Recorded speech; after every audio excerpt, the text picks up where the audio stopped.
Good morning, everyone, and welcome to Whilton Mill for round 11 of the Club 100 Sprint Championships for 2018. My name's Andrew Mather, he's Howard Mitchell, and we're back in the Whilton Comms box. It's the first time we've been in here for quite a while. So, as we say, we're here for round 11 of the championship. Testing going on at the moment for our elites and clubmans who will be running first thing this morning. How are you doing, Howard? I'm doing well, mate. I'm doing well. And thank you very much for joining us for yet more coverage of Club 100. And I know I say this every round. But I am really looking forward to today. I think, you know, this is the 25th year anniversary of Club 100. And I think it's highly fitting that we have 4 championship battles here in the sprints that are going down to the wire. I know this isn't quite the wire. This is the penultimate round. But you would not expect, well, I'm not sure they can be wrapped up today at all. No, by my calculations, none of them could be wrapped up today, but there could be some very, very crucial moves that we would look back on in a couple of weeks' time when we finish the championship at Buckmore Park to go, that was the critical move that decided the championship. So, fascinating day ahead of us here at Whilton Mill. Yeah, absolutely, mate. And glorious sunshine as well. We've actually had to put the blind down here so that you can see us on this camera. The camera goes a bit funny. So, you know, that's great because I know it's been a while since we've been here. I was down here last weekend. It wasn't like this last Sunday. It was an absolute downpour. So, glorious sunshine, championships on the line.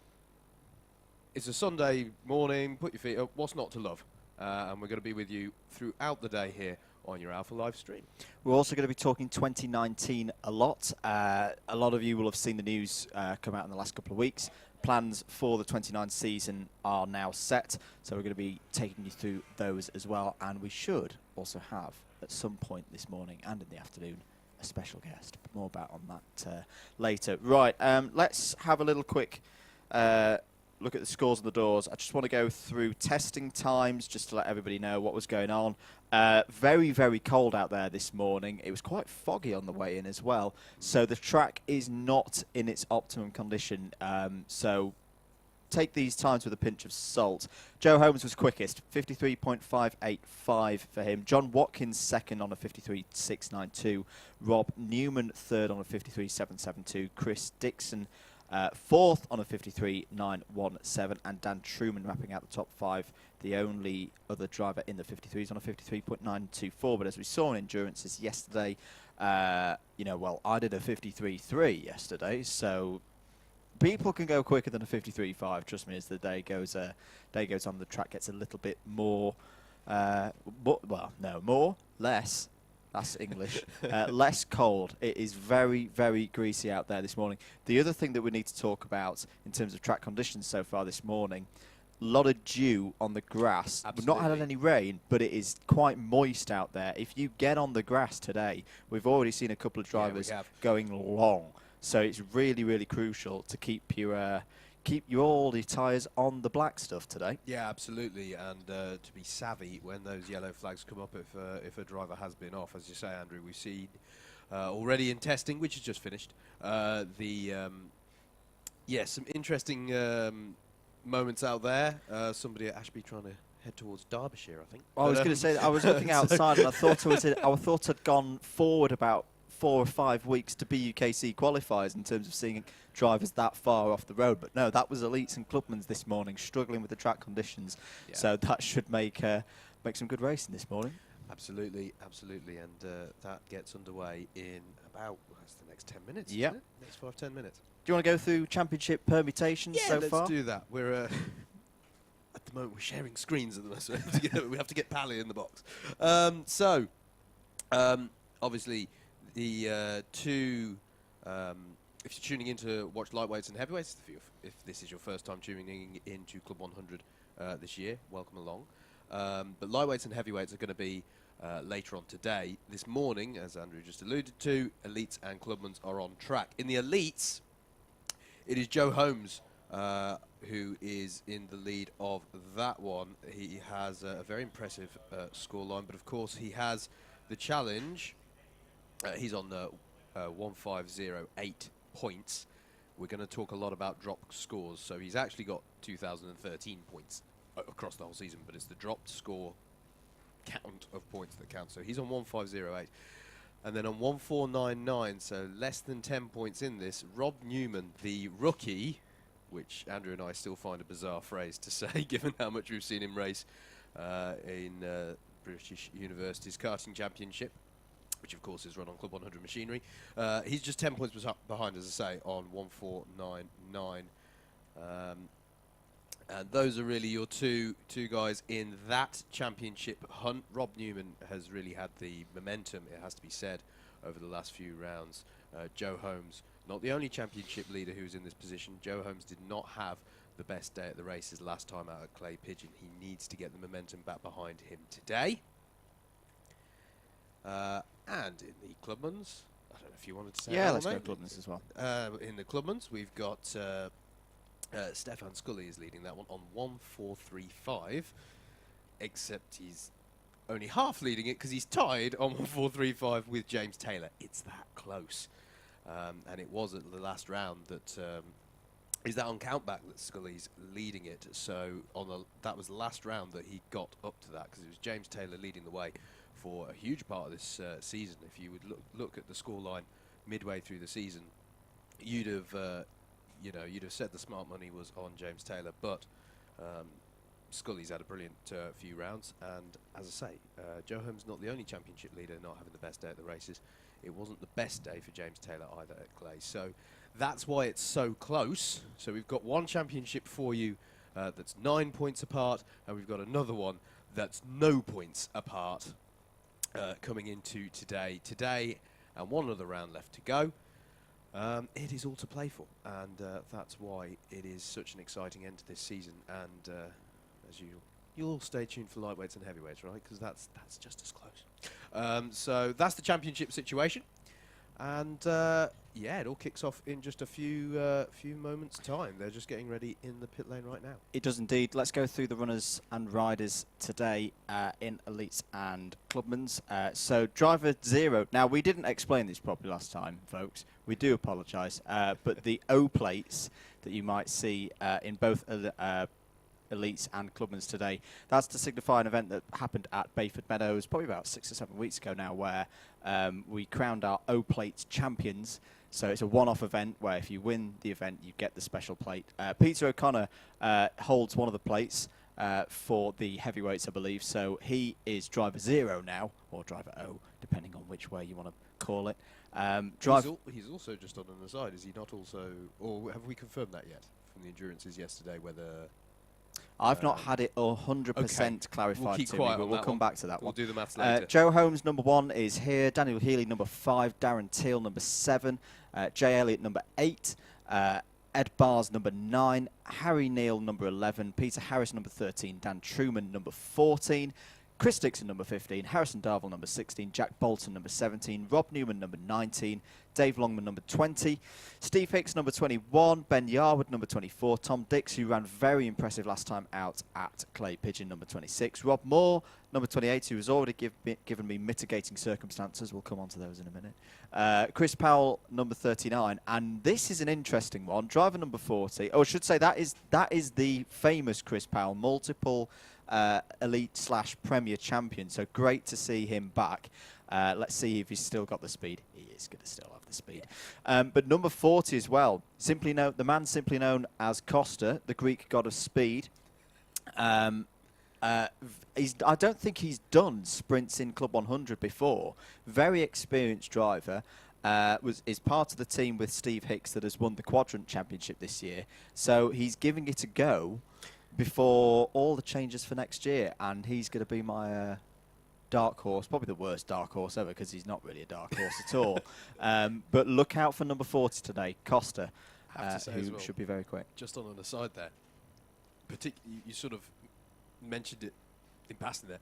That means you've got the Quadrant champions racing against each other today. Yes. You have the pair who have won it together all year. You have Costa and Steve Hicks on track at the same time competing. I just think that's quite an interesting dynamic to keep an eye on. Let's go through your Clubman entry list then. Number 1, Mark Ridout. Number 2, James Martin. Number 4, Christopher Powell. So we've got Chris Powell's in both Elites and Clubmans. Don't worry, it's going to get worse in a minute. Number 5, Luke Hornsby. Number 7, Stuart Osborne. Number 8, Paul Jennings. Number 10, Darrell Lowe. Number 12, our resident statistician, David Whitehouse. Number 14, Stephen Jennings. Number 15, Andrew Dawson. That's the first Andrew Dawson. That's the regular Andrew Dawson, Have you who looks like a bit of a Mark Webber-style helmet. So keep an eye on him. Number 18, Simon Lloyd. Number 21, Stefan Scully. Number 29, James Taylor. Number 33, John Watkins. 43, Freddie Finch, and winner last time out at Clay Pigeon. Number 48, Jamie Henderson. Number 50, Andy Dawson. Yes, you did hear that correct. We've got 2 Andy Dawsons in the same class. Jamie and Andy, both from the BUKC. They're driving today. And here's another interesting one as well, folks. Number 51, Luke Austin of Alpha Live. Yeah. He's escaped. He's escaped from the producer box. And little fact that James told me yesterday, James Fitzhugh from Alpha Live, this is the first time where they have been on a stream produced by Alpha Live. Yes. Yeah. So that's going to be good fun. So, yeah, Luke racing in the Clubmans today. Yeah, James is downstairs. We do have a producer. Don't Yes, worry. don't worry. They haven't just left us to run the show. Because that would go It would go very, very wrong. Well, the stream very wouldn't have quickly. gone up. So, Yeah. you know. But, yes. And funnily enough, there's a bit of a plan to do a little switcheroo between Yes. James and Luke midday. So, who knows? Maybe Alpha Live will have a bit of a theme going on today, a bit of making an appearance. So it's a really interesting field. It's an interesting feed as well. You can watch Field it all on day. the feed. But are we, just for convention, we're going Chris and Christopher and Andrew and Andy Oh, I like it. to distinguish, I think. 'Cause we've got I them written was- down here differently. I was so- going originally, I had the discussion, I think, with one of them. I'm not sure which one I had it with now, about calling one of them Andrew Dawson the first and Andrew Dawson the second. But no, I like your way It's better. going to look great on live timing if they're having a battle. It's just going to show changes of position, but no name movement. And people thought Michael and Ralph Schumacher being in Formula 1 at the same time. It's confusing. Anyway, we are getting close. I'm just going to stick my head slightly out the window. It is a beautiful day out there. It is. We will be starting with elites, so you know that they swap back and forth each time. So it's elites first in each section. So just to run down the order in case you're new round here, for the elites and the sprints and the Clubman sprints this morning, each driver has 3 heats and a final. The 3 heats are random grid, so essentially you have one where you start at the front, one in the middle, one at the back. Driver who performs the best across those 3 heats will take pole position for the final, and that's where the big points are won. Catherine's behind us. So we will start with Elite Heat 1, then Clubman Heat 1, Elite Sprint 2, Clubman Sprint Heat 2. You get the picture. Heat 3s, and then the finals. Right, I think we've pretty much covered it. Shall we have a very, very brief discussion before we start seeing some karts going out on track about 2019? Yes, I mean, the first thing to say is this is, unless you're about to correct me, mate, through some, this is our last stream of Unfortunately. Elites yes, and this is- Clubmans. Don't panic. Like, there's not... yes, I see where you're going with Yeah, that one. you see where I'm going with Yeah. that one. This is our final streamed round of this year.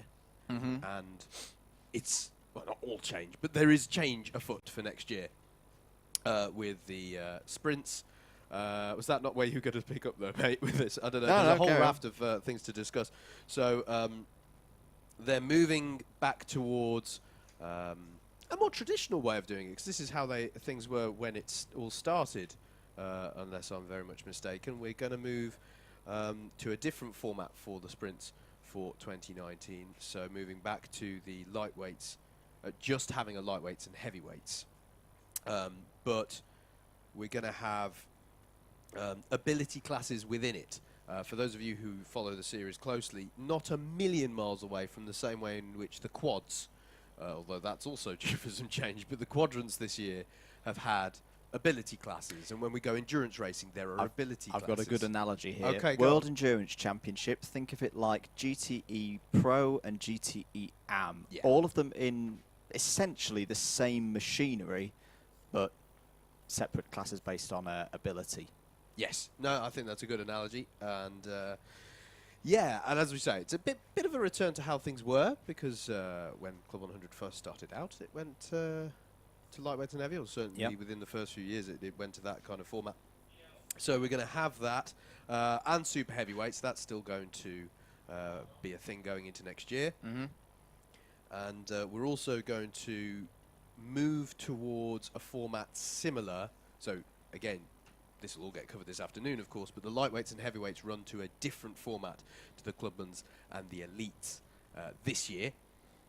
The format that we're doing now with the heats and a final, that is the one that we're going with next year. So we're getting rid of the Elites and Clubmans class, as it were, by title, and then everyone goes into the lightweights, heavyweights and super heavyweights, but within that there are levels, ability classes. That's the term I keep trying to remember. Ability classes within those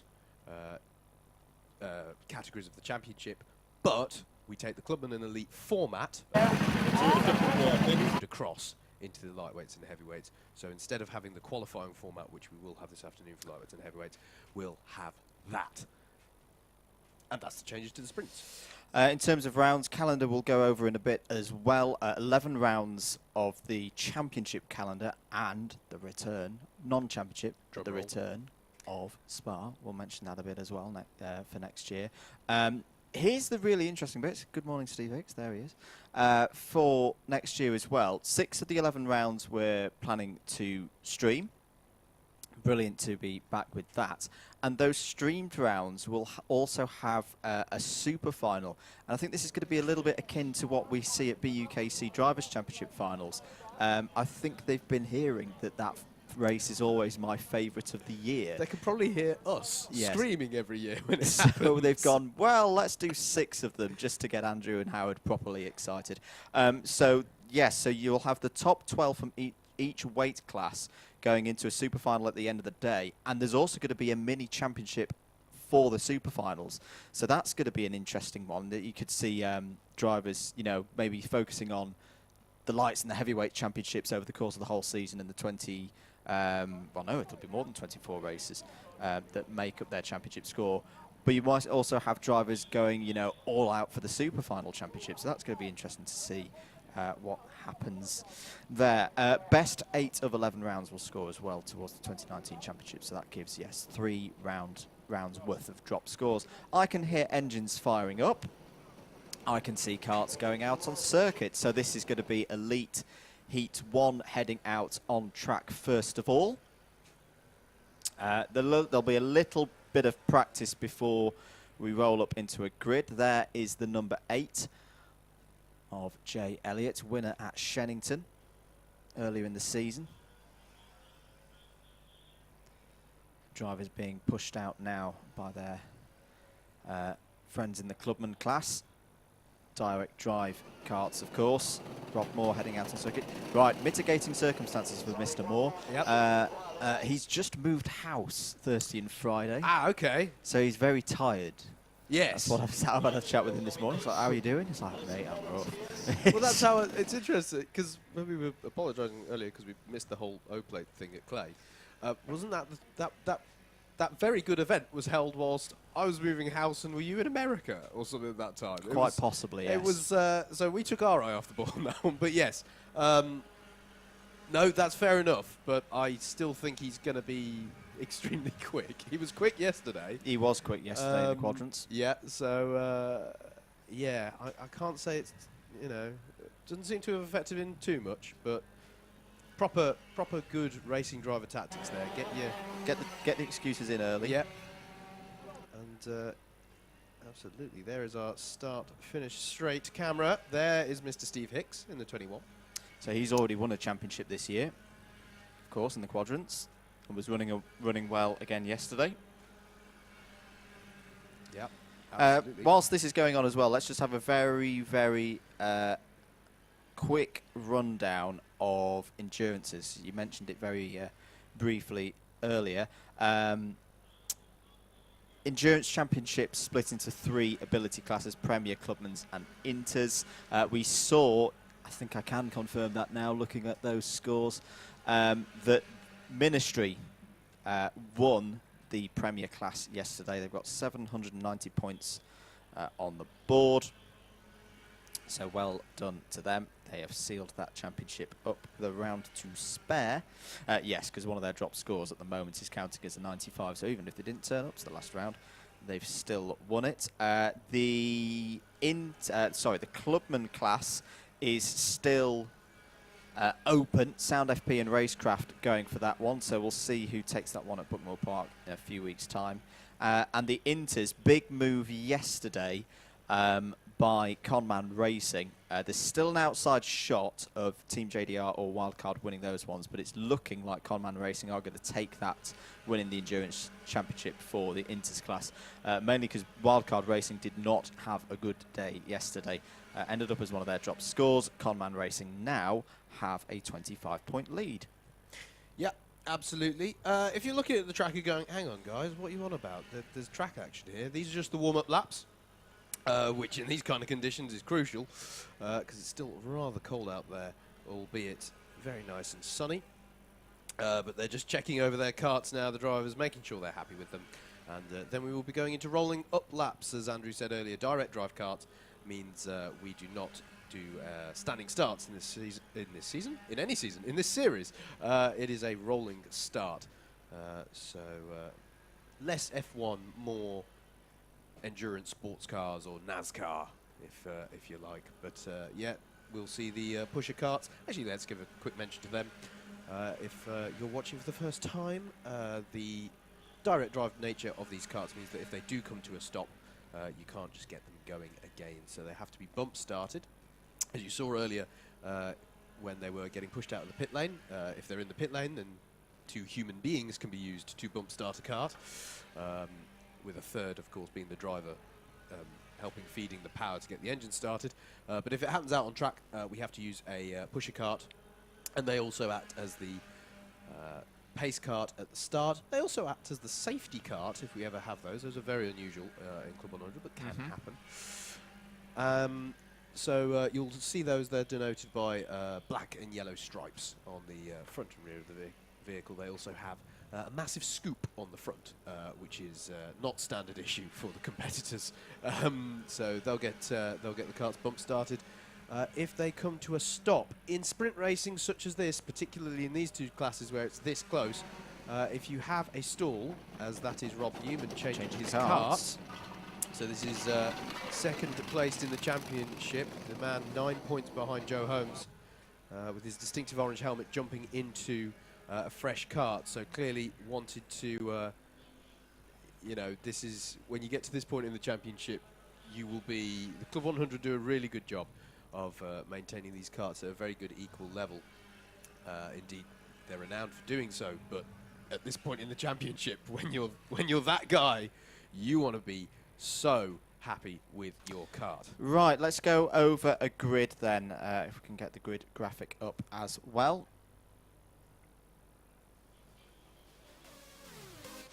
So we start the day with Elite Sprint Heat 1, round 11 of the Club 100 Sprint Championships for 2018. On pole position is your O-plate holder, Peter O'Connor. Alongside him on the front row is Dave Longman. Row 2 will be Jay Elliott and the impressive Tom Dix. Can he carry on his form that he had at Clay Pigeon? Row 3 is going to be Ed Bars. Alongside him on that third row will be Chris Dixon. Important row is row 4. Joe Holmes starts there in P7. Alongside him on the 4th row is Harry Neal. Row 5 is going to be Dan Truman and Jack Bolton. Jack Bolton looked very quick in testing early this morning. Let's see how he gets on. Row 6, right in the middle of the pack. Very interesting row this. 2 drivers who are strong round Whilton Mill. Rob Newman starts in P11. Steve Hicks starts in P12. Next up is Ben Yarwood and Daniel Healy, who are 13th and 14th respectively. Chris Powell, Premier, former Premier champion, now racing here in the Elites. He starts P15. Peter Harris alongside him in 16th position. Darren Teal starts from 17th. Again, was very quick in the endurances yesterday. Let's see if he can carry on that form. Costa starts in P18. Rob Moore will start from the back of the grid in 19th. Alongside him on the 10th row is Harrison Darville. Howard. They've been very kind to you and decided to go around again, which allowed you to finish your grid at leisure. Really great circuit, this one, Whilton Mill. I know it's our local one, mate, so maybe we're a bit biased, but I think it's a great it's not track. our local one as much anymore. That's true, that's true. Shannington is geographically closer. Yeah, no, that's true. No, great circuit, and really interesting for race starts, I think. The tension builds as normal, but then turns 1 and 2 doesn't quite dissipate it as much as we get at some tracks. So it's actually up the hill towards the famous Christmas corner that we'll actually see it all work itself out. So always good for race starts here, which is exactly what we're about to get.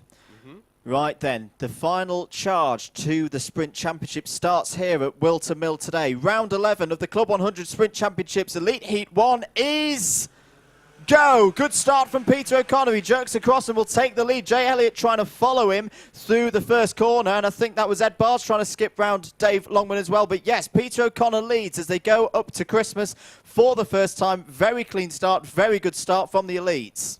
Yeah, absolutely. Showing a lot of the experience there. There was no lack of enthusiasm behind the guys' moves into turn 1, but their experience showing, nothing came to tears there as they worked their way through the more technical midsection of the first lap. So already Peter O'Connor and Jay Elliott have broken away from Dave Longman there in third. There's a move by Rob Newman up the inside of number 15, Chris Dixon.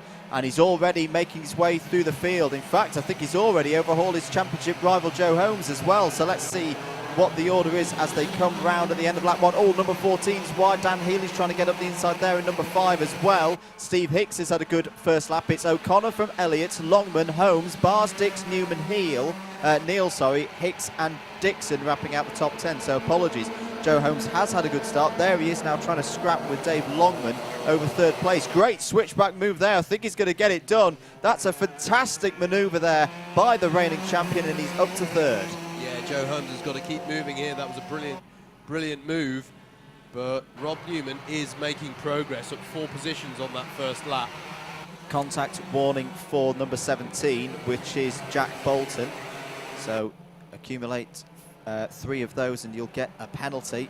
Here's your lead battle. Peter O'Connor and Jay Elliott. Jay Elliott may well decide to work together the whole station for now, although he's got Joe Holmes chasing him, which isn't usually the position where people think to hold station. But Jay Elliott here, I think, is going to pick his moment if he gets one. Very carefully here to challenge for the lead of this. Just caught a shot of Harrison Darby there. He's had a problem early on in this towards the back, up the inside there. Barry Neal on Tom Dix, that's for 7th place. Nice move there, and Steve Hicks is trying to get involved, but gets onto the grass, and that's going to let every man and his dog through. There's the first sight of former champion Chris Powell there in the kind of golf-coloured helmet, very recognisable in the 39, scrapping for 2nd place, and through goes Holmes, I believe. In fact, no, that's for the lead, isn't it? It is for the lead, yeah. So Joe Holmes has hit the front. He did not have a good time at Clay Pigeon, but this is just where he wants to be. First race of the day here at Whilton Mill, and he hits the front. Dave Longman has made it through into third, so Peter O'Connor has lost a lot of positions on that last lap. We didn't see what caused it, but it's now Holmes leading from Elliott, Longman, Barrs, Newman, O'Connor, the top 6. Absolutely brilliant stuff from Joe Holmes, and really throwing down the gauntlet here as Rob Newman, his championship rival, gets a move done into Christmas corner on Ed Barrs. Nice move done there, and Rob Newman will now look about getting onto the back of these top 3 of Joe Holmes, Jay Elliott and David Longman. You'll see the back of the cart squirming a lot as they go through Ashby Hairpin there. Don't worry about track limits at that point there. They're actually not gaining any time by running wide through there, although arguably it is an easier line. Just to, before anyone asks about why is everyone crossing the white line there, that is perfectly within the what race control are happy with at this point. Now this corner here, you don't want to run out too wide. If drivers go beyond that curb, and it's going to be a penalty. Ben Yarwood, track limit warning. Yeah, absolutely. It is important to note, though, we do talk about the curb, not the white line on that line. So they are allowed so long as they keep 2-wheel on that curb there. Quite a unique curb on the exit of that one. Also turn 2, there's a bit of leniency given there as well, though, as Andrew says. Up the inside goes Rob Newman, up the inside of Dave Longman. That was a fantastic move down to Ashby. You know, really showing Ashby's not the easiest corner in the world to brake for because it's downhill. Braking into Christmas is quite easy because it's uphill. But that was beautifully judged there by Rob Newman. And look how quickly he's getting onto the back as Ed Bars also now challenges David Longman behind him. This is going to be a lovely switchback move from Ed Bars. That's how you do it to get yourself alongside. No, he's not got it done. Hasn't quite got enough. It was beautifully executed but didn't quite pay off. Meanwhile, look how quickly Newman has got onto the back of Jay Elliott for second place here. And he is the only man now who stands between our two championship rivals. Ed Barr still looking for a way past David Longman. And Peter O'Connor, of course, looking for some redemption after he dropped down so many places a few laps ago. But this, look at Newman. Is he going to try the same again? Yes, he is. Beautifully done. 2 laps in a row, and now Newman's up to second place and chasing the championship leader, Joe Holmes. Let's keep an eye on this battle for 4th place, though. I think it's about 6 or 7 karts involved in there. Harry Neal's right in the middle of it. There's Jack Bolton with Tom Dix. Dan Healy's closed up to the back of this as well, number 5 there, who's currently the fastest driver out on circuit and so far today with a 53.388.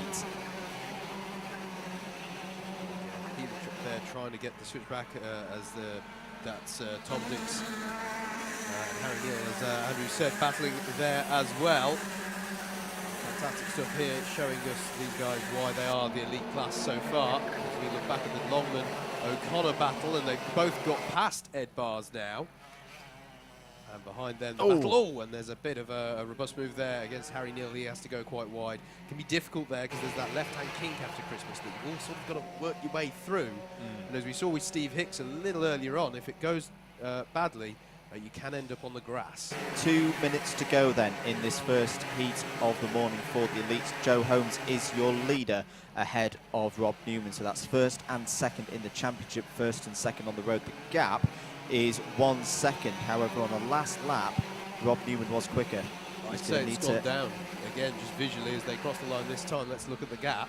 Oh, it has, but they're very close. They're both in the 53.3s, so it's still 1.06 seconds. So at that pace, Holmes should have enough to see this one through to the end. Jay Elliott's still there in 3rd. Here's our battle with Tom Dix and Jack Bolton. It's quite a late Healy in there as well. Sorry, Andrew, there's quite a late move across there for Tom Dix to defend, but it was successful, and it's now meant that Jack Bolton's had Dan Healy get past him into Ashby.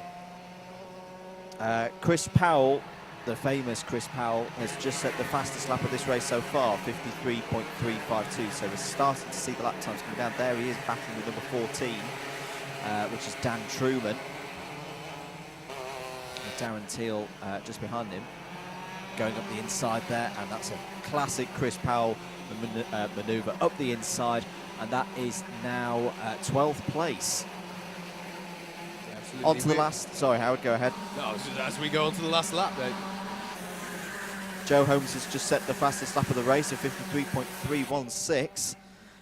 So just to remind folks as well, 25 points in the championship available for one of these heat wins, 24 for 2nd place, 23 for 3rd. You get the picture all the way down. There's that battle between Dave Longman and Peter O'Connor and Ed Bars for 4th, 5th, 6th. Daniel Healy still in the mix of it as well. But it looks like Joe Holmes is going to get things back on track. Here he is into the boot for the final time in Heat 1. Very good start to his day. Round the last couple of corners, round the final corner. Very, very pleased with that. 8 laps down, and that is a win. A fantastic win for Joe Holmes. He takes the 25 points. Rob Newman is 2nd, Jay Elliott in 3rd. Dave Longman 4th, Peter O'Connor 5th, Ed Barr 6th, 7th for Tom Dix, 8th for Daniel Healy, 9th for Jack Bolton, 10th Harry Neal, 11th Chris Powell, 12th Chris Dixon, 13th Daniel Truman, 14th Darren Teal, 15th Rob Moore, 16th was Costa, 17th Ben Yarwood, 18th Harrison Darville, and 19th, problem there, I think retirement as well for Steve Hicks. I have to say, Andrew, both Joe Holmes and Rob Newman there showing why they are in the fight for this championship. You know, starting 7th and 11th respectively on a grid of, don't get us wrong folks, everybody in this class is a cut above the rest.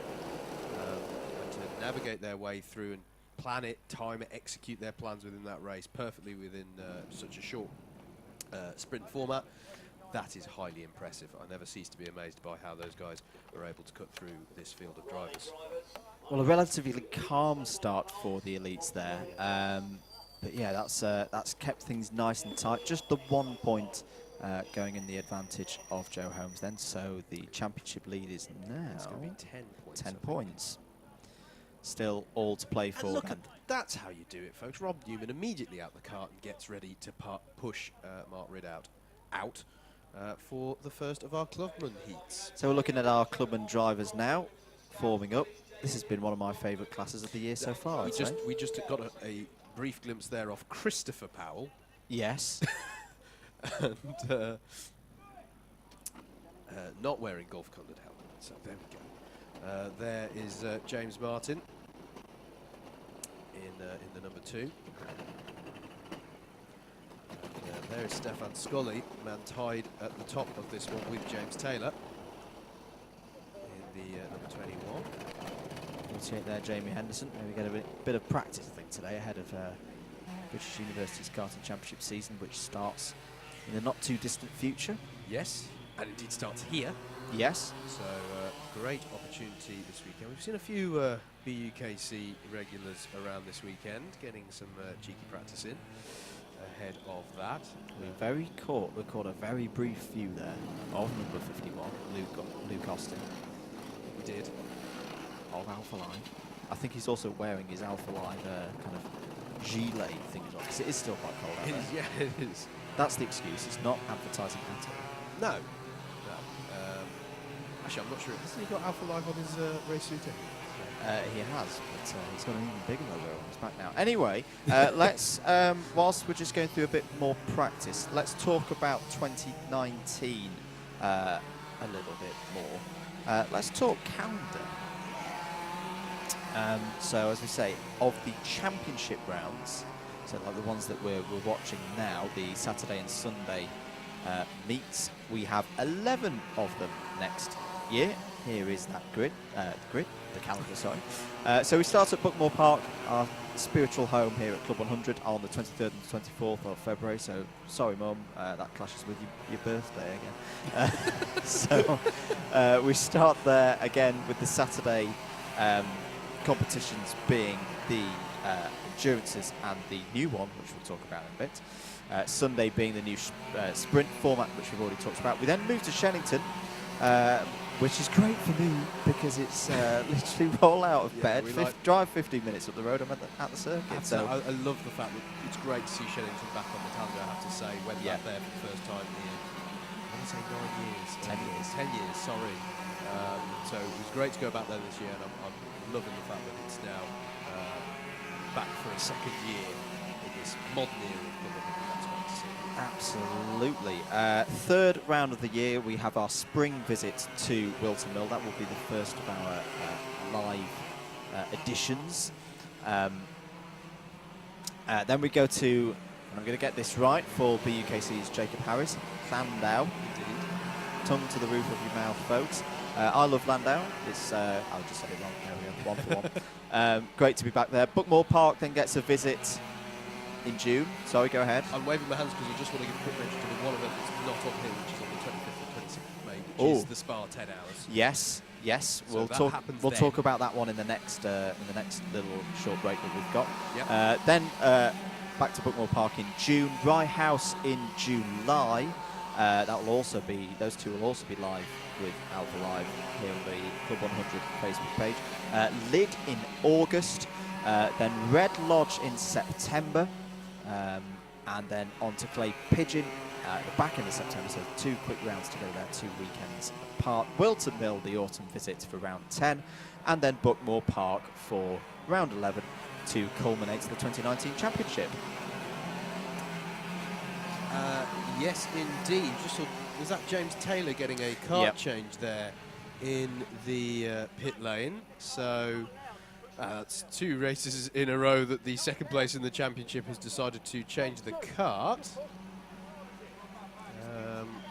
Well, equal first. Equal first, actually. Yeah, no, sorry. We should be fair. Stefan Scully and Jake Taylor tied on points at the front of this one. And there he goes. The 29 getting pump started back out onto track, along with Club 100 kart testers. You may see around. You'll see something going around without a number plate on. That's what they're doing. Shall we go through a grid for this one, mate? Yeah, let's go for it. Oh no! Let's talk about that man. Oh, he's taking his gilet off. Oh, well, That is Luke Austin of Alpha Live. Indeed. So if you've been enjoying the streamed action this year from Club 100, that man is one of many people, one of several people who make this possible. Of course, at the moment it's Mr. Fitchu downstairs doing the producing job, but Luke is of course very often our producer as well. Let's do that grid. Right then, here is your grid for Clubman Sprint Heat 1 of 2018 Round 11 Club 100. Mark Ridout starts this one from pole with Stephen Jennings alongside on the front row. Pay attention, folks, there's 2 Jennings in the field. Chris Powell, pay attention, folks, there's 2 Christopher Powells racing today, starts 3rd. Paul Jennings starts 4th.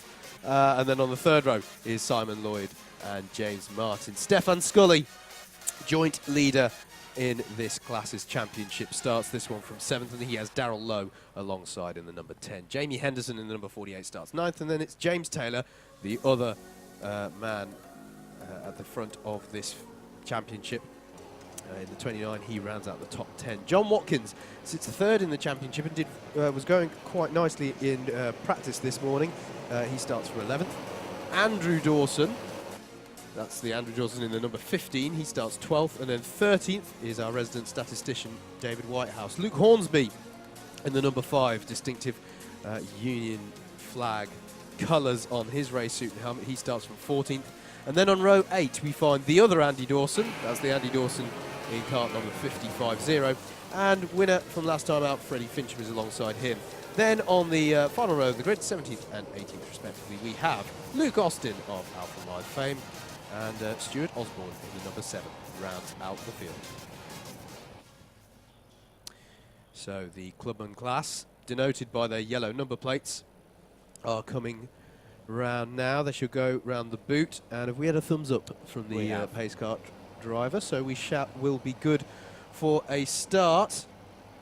Mark Ridout on pole there in the number 1 with Stephen Jennings alongside the red helmet.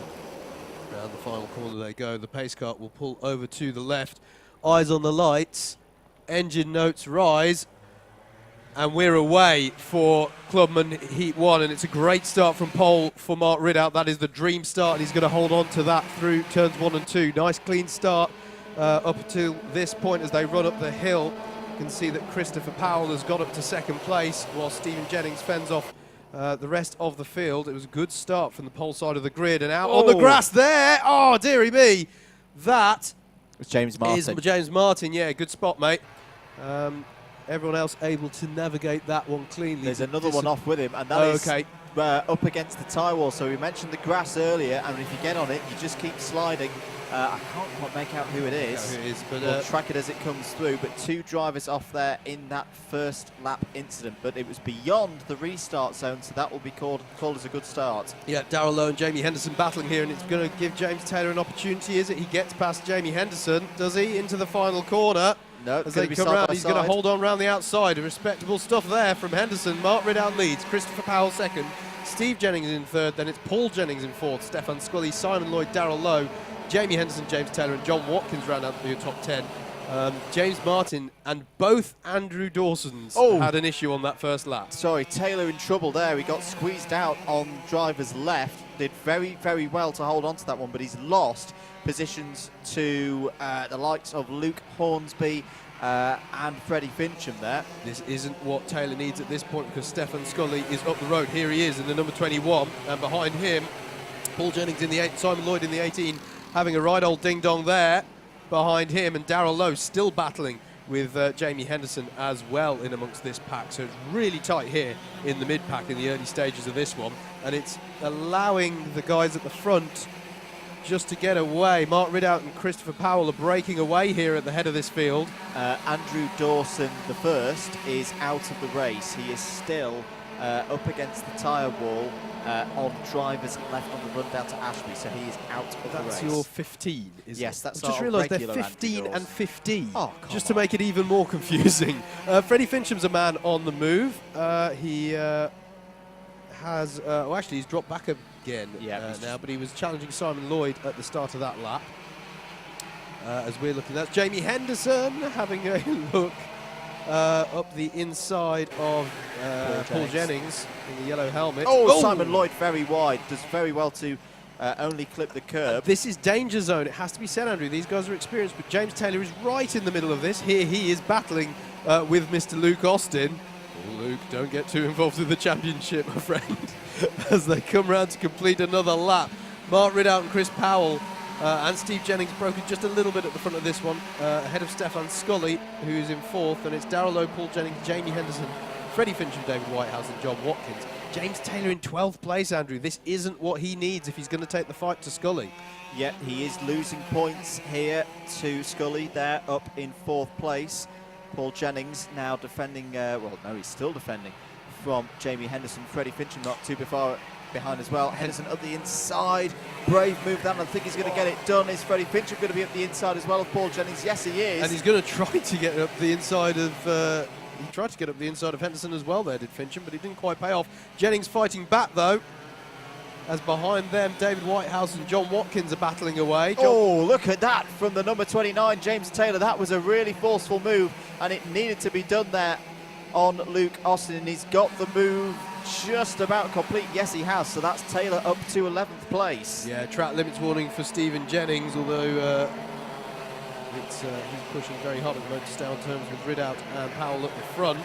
Simon Lloyd trying to go around the outside of Luke Austin. That's not going to work, and Lloyd gets a little bit sideways. Luke Hornsby there in the Union flag combo of helmet and suit, trying to get through as well. This is really tough. This is classic Clubman's, isn't it? Yes. In this second half of the field. There is Darrell Lowe. your new, well, on track at the moment, championship leader, Stefan Scully. Yeah. There in 4th, but he's having to defend hard from Darrell Lowe there in 5th place. Into the boot. Boot's such an interesting series of corners. You can hook it up in several different ways to set yourself up for a move. Oh, as Freddie Fincham has quite a moment there, just dipping one wheel onto the grass. That's something you don't want to do, partially because it unsettles the kart, and secondly, you've just lost a heck of a lot of grip going into one of the fastest corners on the track. So dealt with that well, did Fincham, but has it left him vulnerable to Paul Jennings at the hill? Has Jennings got any options? Because David Whitehouse has a brilliant run up the hill in the number 12. Oh, and it all gets argy-bargy, and James Taylor's bumped wide there. That concertinaed across. They went about 3 or 4 wide at that point.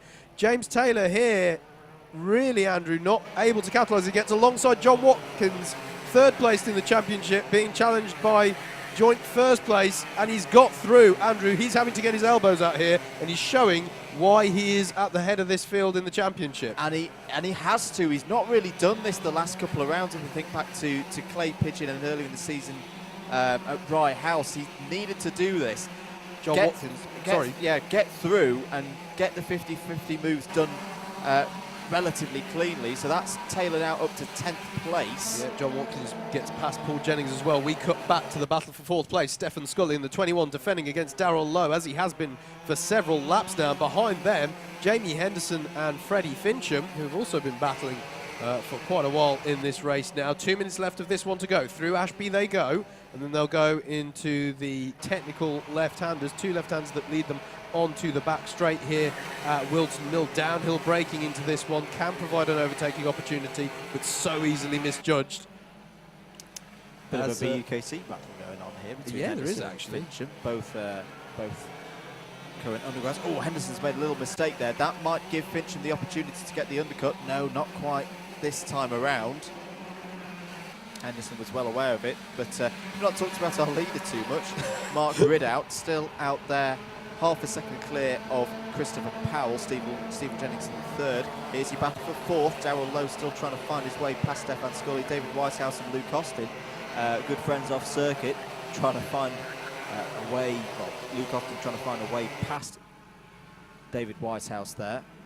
Had some good fun. Cone penalty for Paul Jennings, Andrew. That's going to be a position drop come the end of this one in the final confirmed results. Here he is in his pack with the number 8, with Luke Hornsby here in the number 5 challenging him. This is for 12th place, and the number 7 of Stuart Osborne, who started at the back of this one, has got himself up to the back of this battle now, as we look back to Stefan Scully still defending for 4th place against Darrell Lowe, and Jamie Henderson and Freddie Fincham, as we've been saying, still battling over 6th place. On to the last lap then. Mark Ridout now has a 0.6 second lead over Christopher Powell.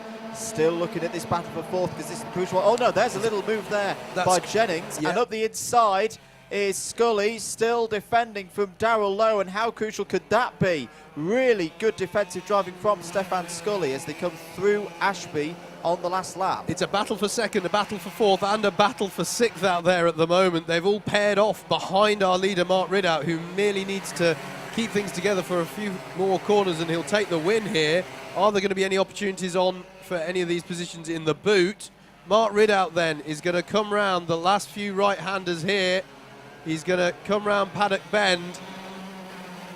Driven superbly, this one has Mark Ridout, and he takes the win, and 25 points in Heat 1 of the Clubmans today for round 11. Brilliant win. They're still battling here. Look at this. Luke Hornsby towards the line, and John Watkins challenging James Taylor ahead of them.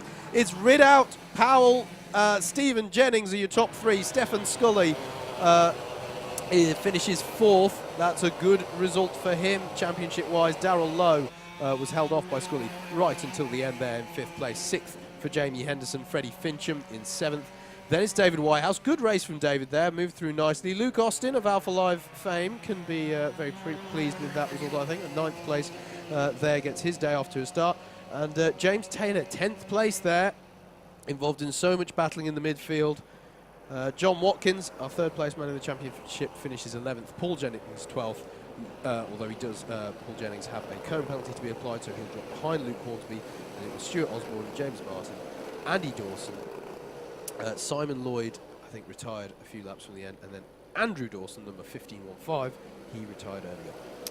First win for Mark Ridout this season. That is his first win in either a heat or a final, so well done to Mark Ridout. Do you know, that's not something I'd have guessed, such is his ability in Club 100 machinery, but no, fair play to the man. Good stuff there. As already in the pit lane, we have the elite class ready to go. There was Steve Hicks, and we're now looking at Ben Yarwood there, number 24. There is Dan Healy. Whilst we're waiting for this next race to roll out, there is the famous Chris Powell. I want to talk Saturday afternoons and a new format for Club 100 racing next season. It's called Sprint 60. And as I say, it's going to be run on our Saturday afternoon session, replacing the Quadrant Series. There's a happy-looking Costa. Very, very simple layout. It's designed for individuals similarly to what we're watching now. 3 weight classes, light, heavy, super heavy. 15-minute warm-up qualifying, and then 2 30-minute races. So that's where the 60 comes from, because there's 60 minutes of racing there. That'll be an interesting one. It's kind of similar in a way to the 60-minute challenge, isn't it? Yeah, it has echoes of that, but it also, you know, incorporates a bit of the quadrants race lengths that we've been seeing as well. So it's sort of like a hybrid of that. At least that's how it is to my mind. Yeah. But yeah, interesting format of that. I like the sound of it. And as you say, that's going to be our Saturday afternoon event. Yep. Run after the endurances, which continue, of course, into 2019. So yeah, I think that's a really interesting new format. Sometimes we have those sort of race lengths. We have 25-minute races over in BUKC. We sort of call them sprint duros, I've heard them sometimes called, for sort of like, not quite an endurance, but they're also not a flat-out 8-minute race. So really nice sort of mid-length race. And yeah, I think that's going to be a really interesting championship, and different tactics. You know, we talk about how people approach sprints. You know, sort of work together to pull away and leave your attack till the last moment. things like that. And then in endurances, one talks about, keeping the pace going, keeping the pace up. You're not always going to be in a battle with the people you're fighting with, as it were. But that's a mid-length race with, a completely different feel to them. So I think that's going to be a really interesting format, and it's going to be great to watch as it kicks off next season. Indeed. Right, we're heading into Elite Heat 2 then. Let's have a little rundown of the grid. It's round 11 of the Club 100 Sprint Championships for 2018 here at Whilton Mill. We're heading into our third race of the morning. It is the Elite class going out for their second heat. Rob Newman will start from pole position. Alongside him on the front row is Steve Hicks. Row 2, Ben Yarwood will start there alongside Dan Healy, who's one of the quickest drivers in Heat 1. Former champion Chris Powell starts from P5. Peter Harris will be alongside him on the third row. Darren Teal and Costa will start from row 4. Darren Teal, one of the most consistent drivers this season. Let's see how he does in this one. Row 5 will be Rob Moore and Harrison Darville. Harrison Darville looking to have a better race than he did in Heat 1. Peter O'Connor did very well in the first heat. Starts alongside Dave Longman again. This time they're on row 6 as opposed to being on row 1 in the first heat. Jay Elliott and Tom Dix will form up row 7, and then will be Ed Bars and Chris Dixon on row 8. Championship leader Joe Holmes will start in P17 alongside Harry Neal on row 9. And then Dan Truman and Jack Bolton will round out the 20 carts on the grid on row 10. Definitely a day for tinted visors, Andrew. The sun's still very low, and then your eyes as you approach the boot, something to bear in mind. Absolutely. This should be a very, very good race with two Whilton Mill specialists on the front row. Eyes on the lights. They're red, they're green, almost green, now they're green, and away we go then for Elite Heat 2. And Rob Newman checks across straight away across the front of Steve Hicks, but looks like Steve Hicks is going to hold on to second place as they head up to Christmas Corner. Yes, he does. Chris Powell is up to third. Dan Healy up there in fourth. Harrison Darville right in the middle of the mix. Oh, there's all bumping and barging as they head through Christmas, but I think they've all just about survived. Little tap there on Darren Teal by Rob Moore just behind, but that's not as clean a start as Heat 1, but no casualties. They're all still running. Yeah, Jay Elliott did well to hold on to a little slide there on the left-hand kink after Christmas. They're still argy-bargy through here, though, heading into the midsection. Contact between, I think it was Dixon and Longman. Jay Elliott's in there as well. There's the championship leader, Joe Holmes, who's got to get through the field here because Rob Newman at the front of the order from pole position. There's not many times I can remember where he has relinquished that position, particularly round here at Whilton Mill. Round the outside of Harry Neal is trying to go Rob Moore there. That's not quite worked that time around.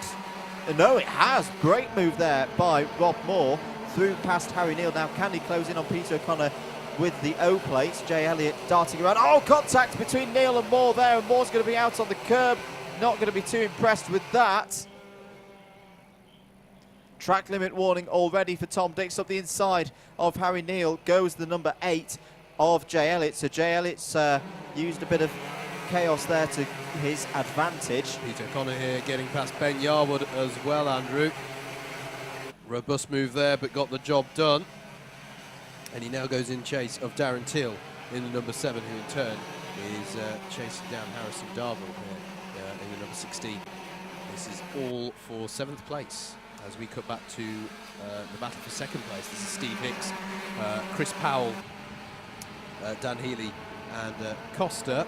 So you've got quad champions at the front and rear of this 4-cart battle. Oh, slippery surface flag out at Christmas Corner. I wonder if someone's brought a bit of water onto the circuit.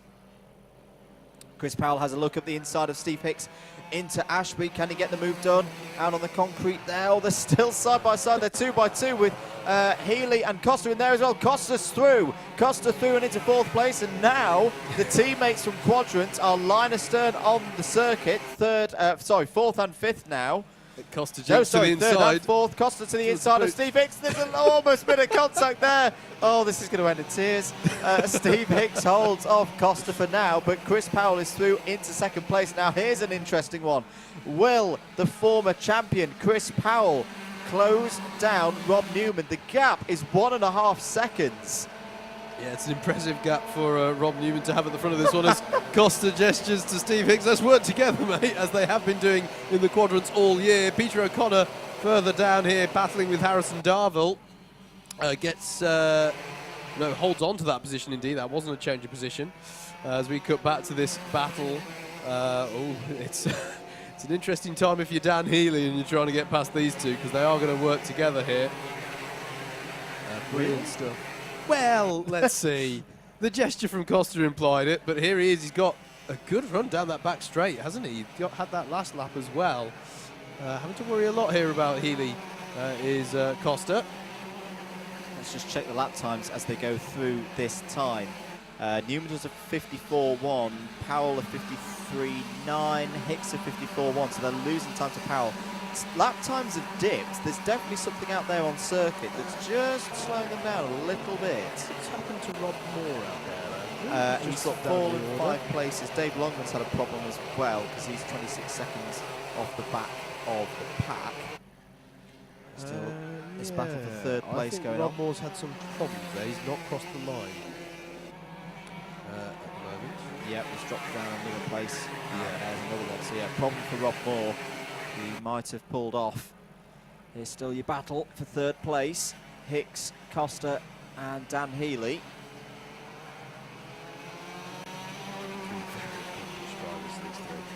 As of course as everybody in this field. This is a really good battle, and I feel he's going to run a runner there up ahead of him. Is Chris Powell chasing Rob Newman, who sets a new fastest, a new personal fastest anyway, of 53.36. Darren Teal actually just set the fastest lap in the race at 53.316. So track getting faster out there as it warms up, and drivers getting faster out there as they warm up as well. We look back here to Ben Yarwood leading Harry Neal and Joe Holmes. 10th place battle. Yeah, Holmes on the move here, trying to get past Harry Neal through Ashby, but he's going to be on the outside for the next two. And Neal will stamp his authority. There's a hand gesture there from Neal saying that's not what I intended, mate. And lets that one settle. That was a risky moment there for our championship leader. And bear in mind, Rob Newman is at the head of this one. At the moment, Andrew, will this result not make it dead pegging in the championship? No, I think it would give Newman a 1-point lead. Okay, fair enough. Who's that getting booked? Oh, that's one of the testers. Now it's a dead heat. Now it's a dead heat. Fantastic stuff here in the championship. We look there, that was Tom Dix defending against Peter O'Connell and Daz Teal, indeed, in the number 7. Daz Teal looks good for a move into Ashby here and gets the job done on Dix. Nice move there, but they're going to be that was well coordinated there on the exit curb. They are allowed to use that. As Andrew says, if they go too wide on that, they're not actually gaining any time, because all of these curbs, in fact, that they're allowed to go over, if you go too far onto them, they'll draw you away from the circuit. It's not actually advantageous after a certain point. But Daz Teal gets the bragging rights for now in this battle. He's up to 6th place. Under 2 minutes to go of this one. And Rob Newman leads by now 1.7 seconds from Chris Powell. Not many people can claim that. As we look, this is still your battle for 3rd place, and that's a change. That is Dan Healy up the inside of Costa, was it? Yeah, the move had already been done. I think we missed it. Okay. That's a change there for 4th place. Healy now trying to make his way past Steve Hicks. The 3rd. Currently the meet in the quadrants team sandwich is Healy. Well, I'm not sure if Hicks is yet aware that it's not his teammate of the whole year who's now behind him. It is Mr. Healy. Into the boot they go with 60 seconds left on the clock. He's very strong through this part of the lap, but he can't do anything with it this time round. Hicks uses all of the cattle grid curve that he's allowed to on paddock bend there. And through, I love this, those first 2 corners, they feel so good to fire through as a driver. Great fun there. First corner's called Oblivion, and rightly so, as Costa tries a bold attempt there around the outside, or did he really not have anywhere to go? On this, the last lap, we are going to have to keep one eye on Rob Newman, who's just set another fastest lap in the race, a 53.170. This is scary form from Rob Newman. It's not surprising me, because I've seen him do this before here at Whilton Mill. He is now coming. Here he is. Round the last part of the boot. It's going to be his 5th win in a heat this year in Elites. Rob Newman is going to take a share of the championship lead almost if the result stays as it is. Rob Newman wins Heat 2. Chris Powell takes 2nd place on his return to sprints. Steve Hicks holds on for 3rd, Dan Healy 4th, Costa 5th, Darren Teal in 6th, Peter O'Connor 7th, Tom Dix 8th, Harrison Darville 9th, and Joe Holmes was 10th. So he got a position late on, so he holds on to the championship lead, but it is now, by my calculations, 1 point. Ed Bars is 11th, Harry Neal 12th, Jack Bolton 13th, 14th Ben Yarwood, Dan Truman in 15th, Chris Dixon 16th, Jay Elliott 17th, Dave Longman in 18th, and a retirement for Rob Moore in 19th place. 1 win apiece then for our 2 championship contenders in the Elites, but the significance being that when Joe Holmes won his earlier on this morning, Rob Newman was in 2nd place, whereas this time round there were quite a few carts in between them, and it gives Rob Newman a real boost there in the championship. And the battle goes on. Just keeps getting closer, doesn't it, these championships? Chris Powell there with a good 2nd place. He'll be happy with that, I think. As the change around goes on for Clubman's Heat 2. Another quick change around then. I'm going to ask you another question. Howard? Go on. Talk to me about Spa. Well, I mean, I always like to get my nails done. And, No, sorry. no. So, Spa-Francorchamps. Obviously a famous road course for cars, but also President Spa-Francorchamps in Belgium is the go-kart circuit there. And By which corner? oh, Test. now you've got me. Go on, help me out. Stabilo. It is Stabilo. There we go. Do you know what? Earlier on in the day, I would be able, later on in the day, I'd be able to get that. I'm still waking up. Anyway, by Stabilo, as you say, is the Spa-Francorchamps go-kart track, and Club 100 are returning there. Thumbs up to the stream. Still got one eye on the stream. Good to see. Club 100 been there before. It'll be their 10th time going. Yes, I believe. So their 10th time at Spa, and they're having the Spa 10 hours. I'm not sure if it's the 10th time we've run the 10-hour format, but that's the format that we've run at Spa the last few times we've been. So we last went in 2017.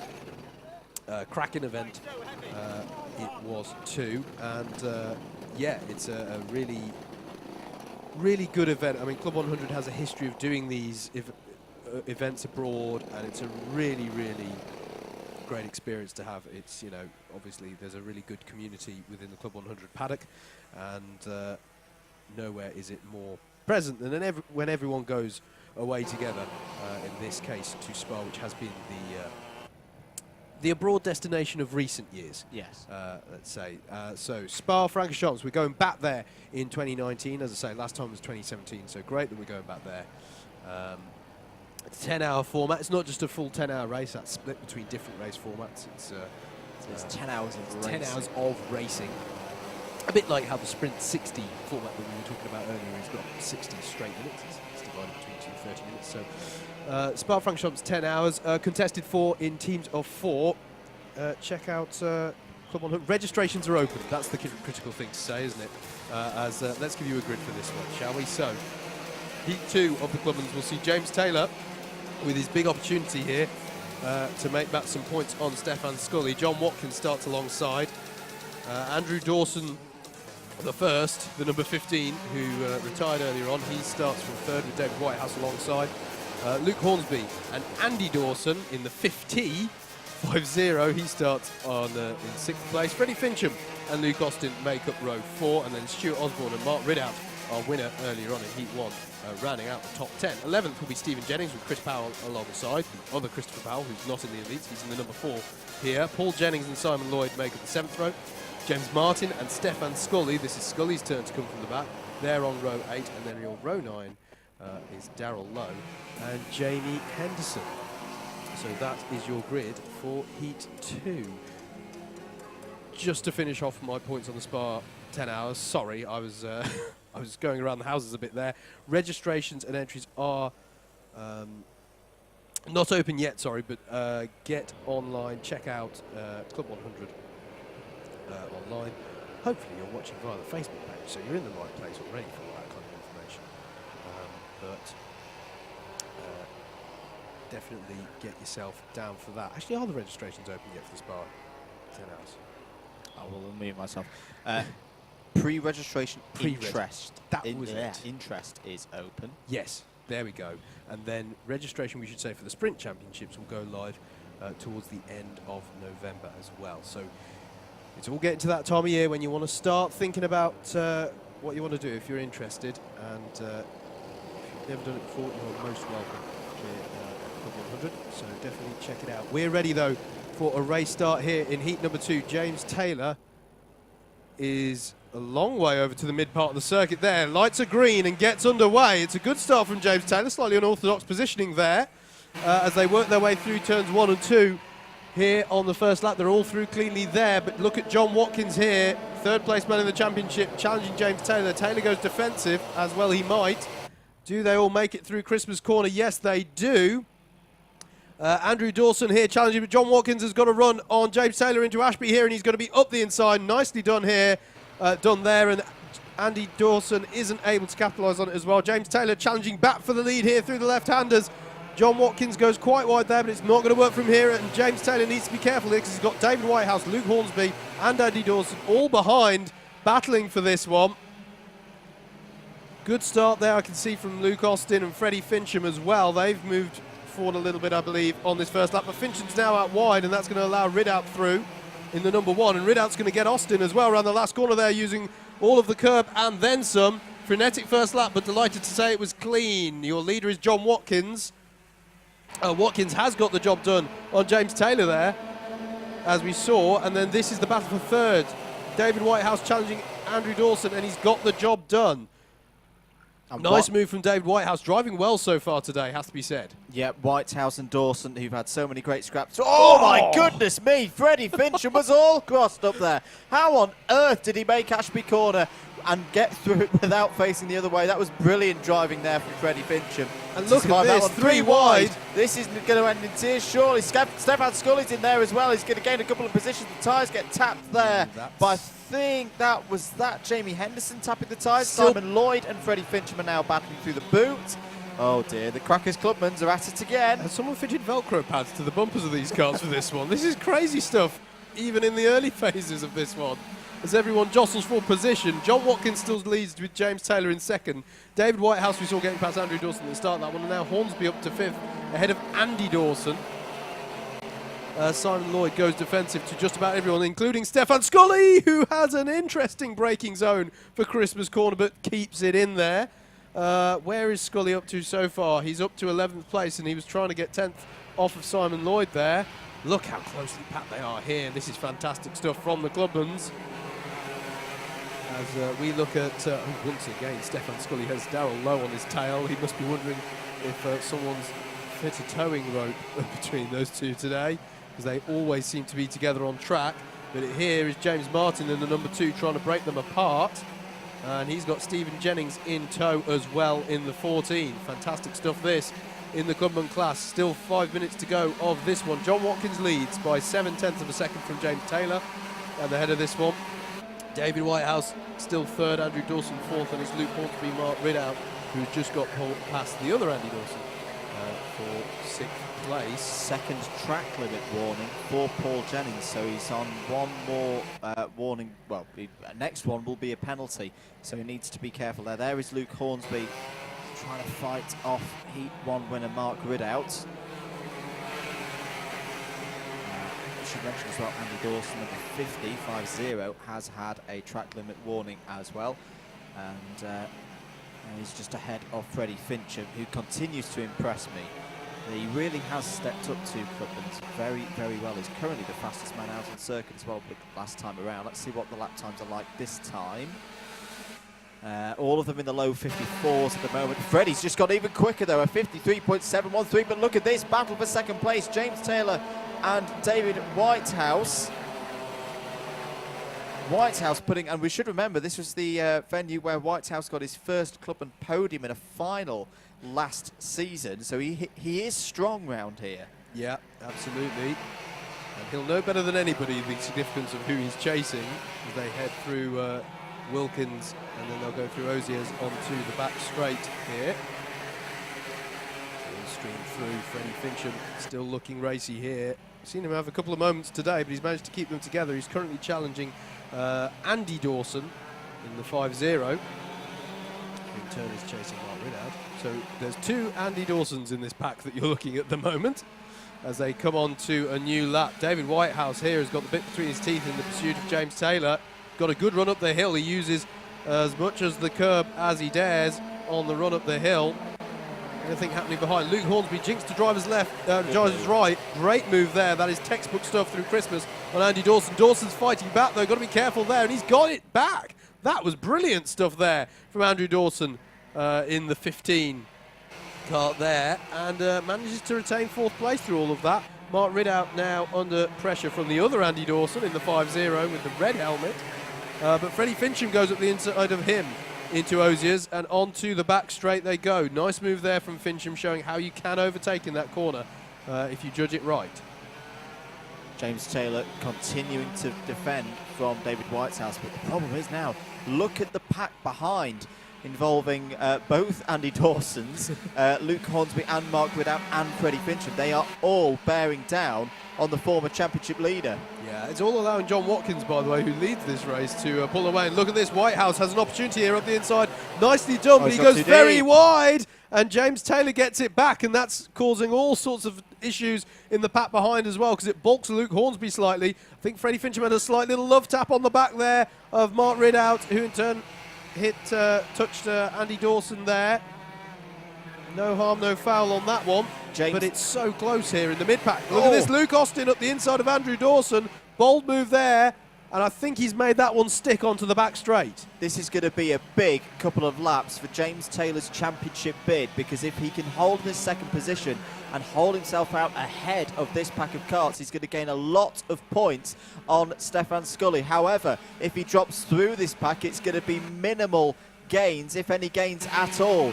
James Taylor has got to dig deep now. He's defending again from David Whitehouse, Andrew Dawson and Mark Ridout in the mix there. Luke Hornsby trying to go round the outside. Freddie Fincham started to pull through as well. Luke Austin's there as well in the 51. This is brilliant stuff here in the Clubmans, and it's the champion, well, the former championship leader at the head of it. Little squirm there from Taylor's number 29 kart, but he's keeping it in check. Hornsby started to fall back through the order now. He's lost positions to Dawson, Ridout and Fincham. Oh, Fincham spins! And Freddie Fincham, that's the first mistake we've seen him make at Clubman's, but he spins out, and that's going to lose him a lot of positions. Hornsby's still in there. Luke Austin's gained a couple of positions.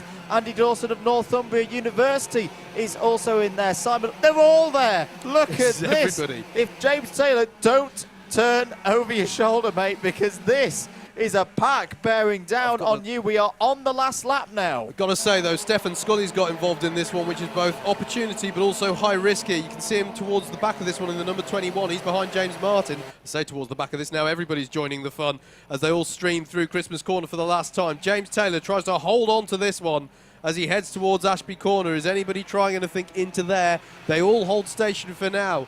Wilkins and Oziers are next.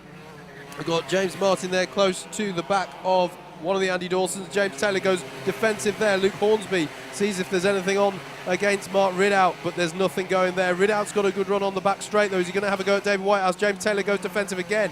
We're back to our leader, John Watkins. He's had a quiet one. He's probably wondering where everyone is, because he crosses the line to take the win. Look at this! 3 wide towards the final corner. Ridout is in the lead of this one. Taylor's very wide, and debugging begins sideways across the line. Luke Austin's round as well. Oh my goodness me!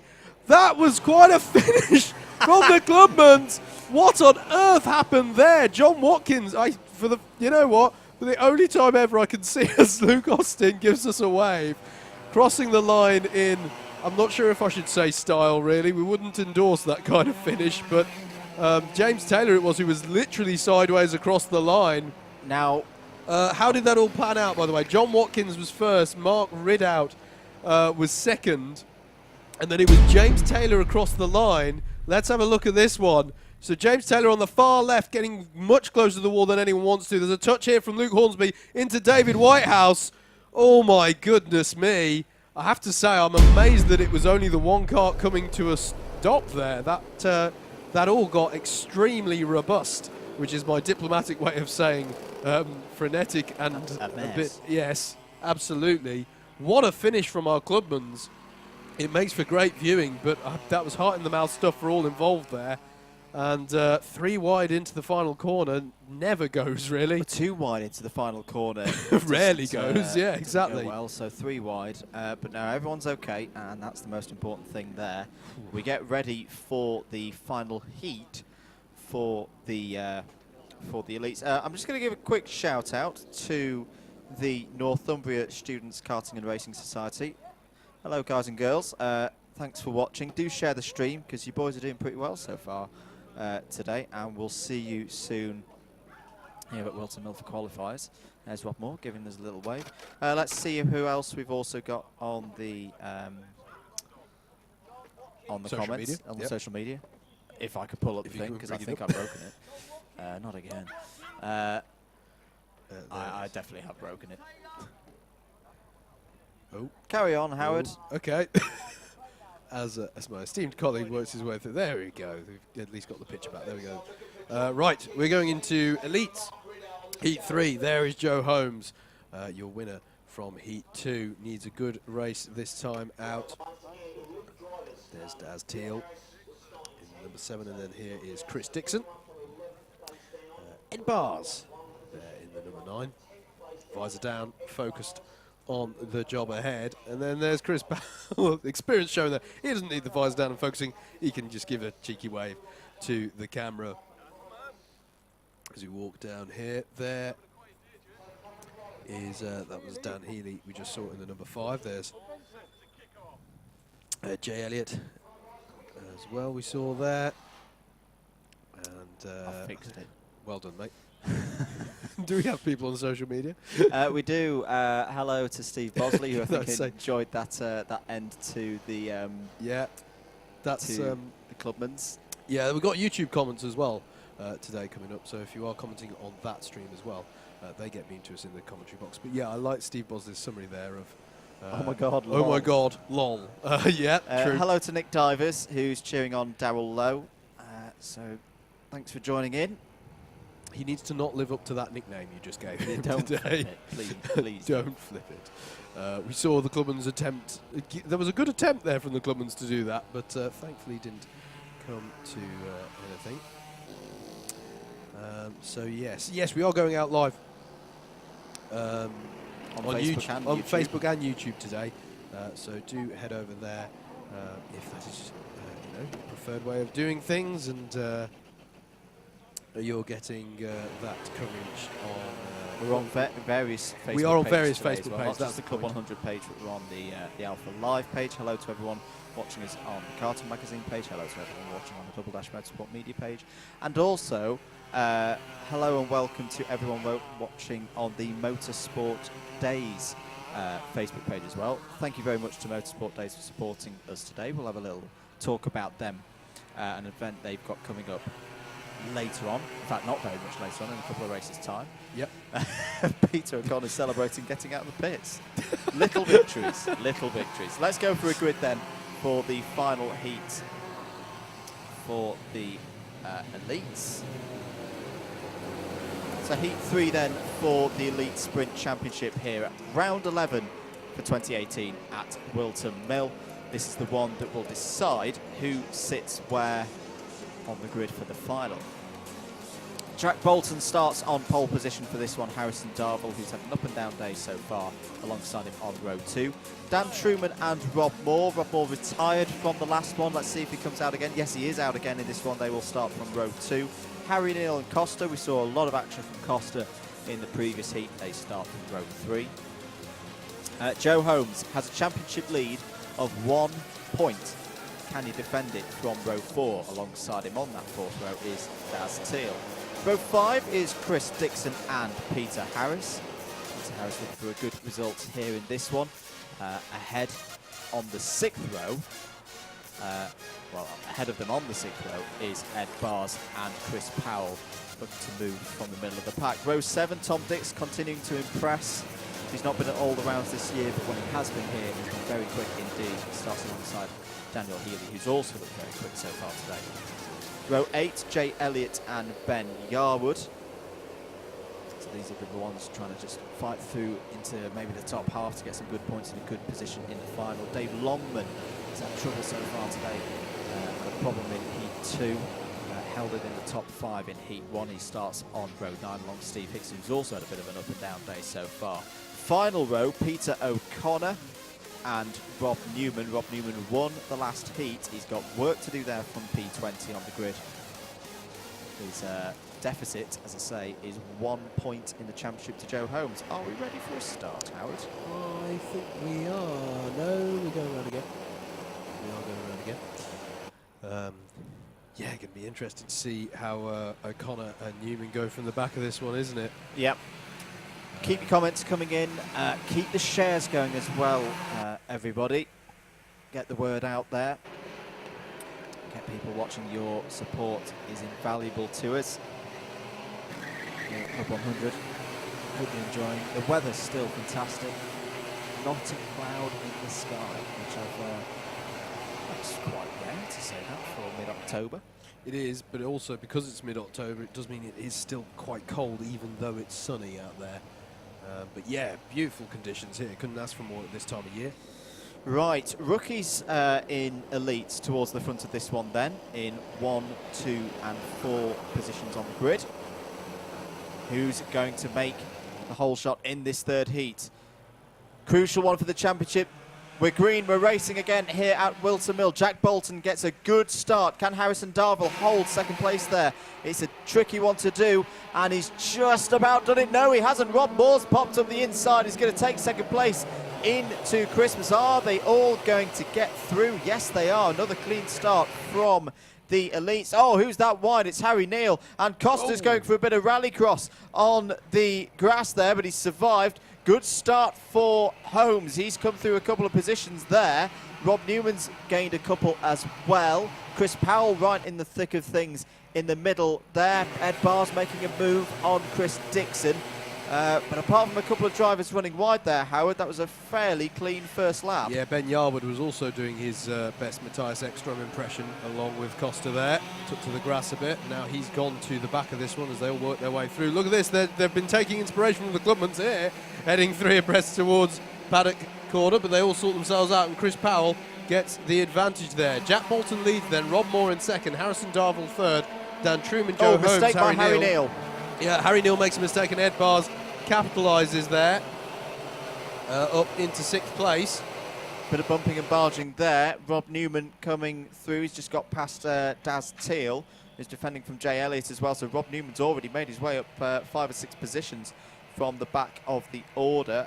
Everyone is still in there. The field covered by 8.5 seconds. Here's Tom Dix trying to get past Daniel Healy there. Back to the front of the field. Bolton from Moore. Darville still there in 3rd place. He needs a good result in this one. It's Harrison Darville.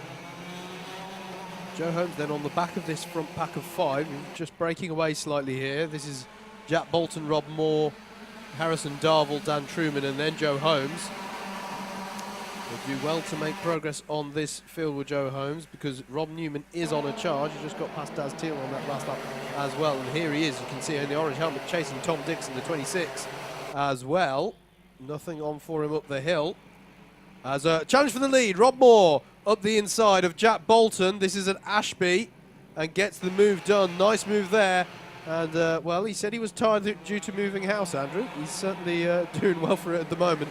Rob Moore to the head of this field. Ahead of Jack Bolton, still Darville, Truman and Holmes in this pack. Actually, no, Holmes has got by, hasn't he? Holmes has got past Dan Truman, I think, there. Yes, the one now ahead of the 14.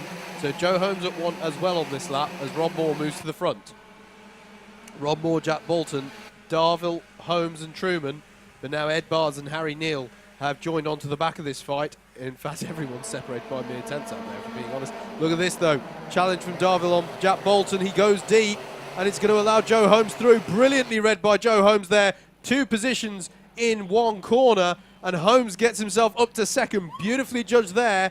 And Truman also gets past Bolton now. So Bolton down 3 positions there.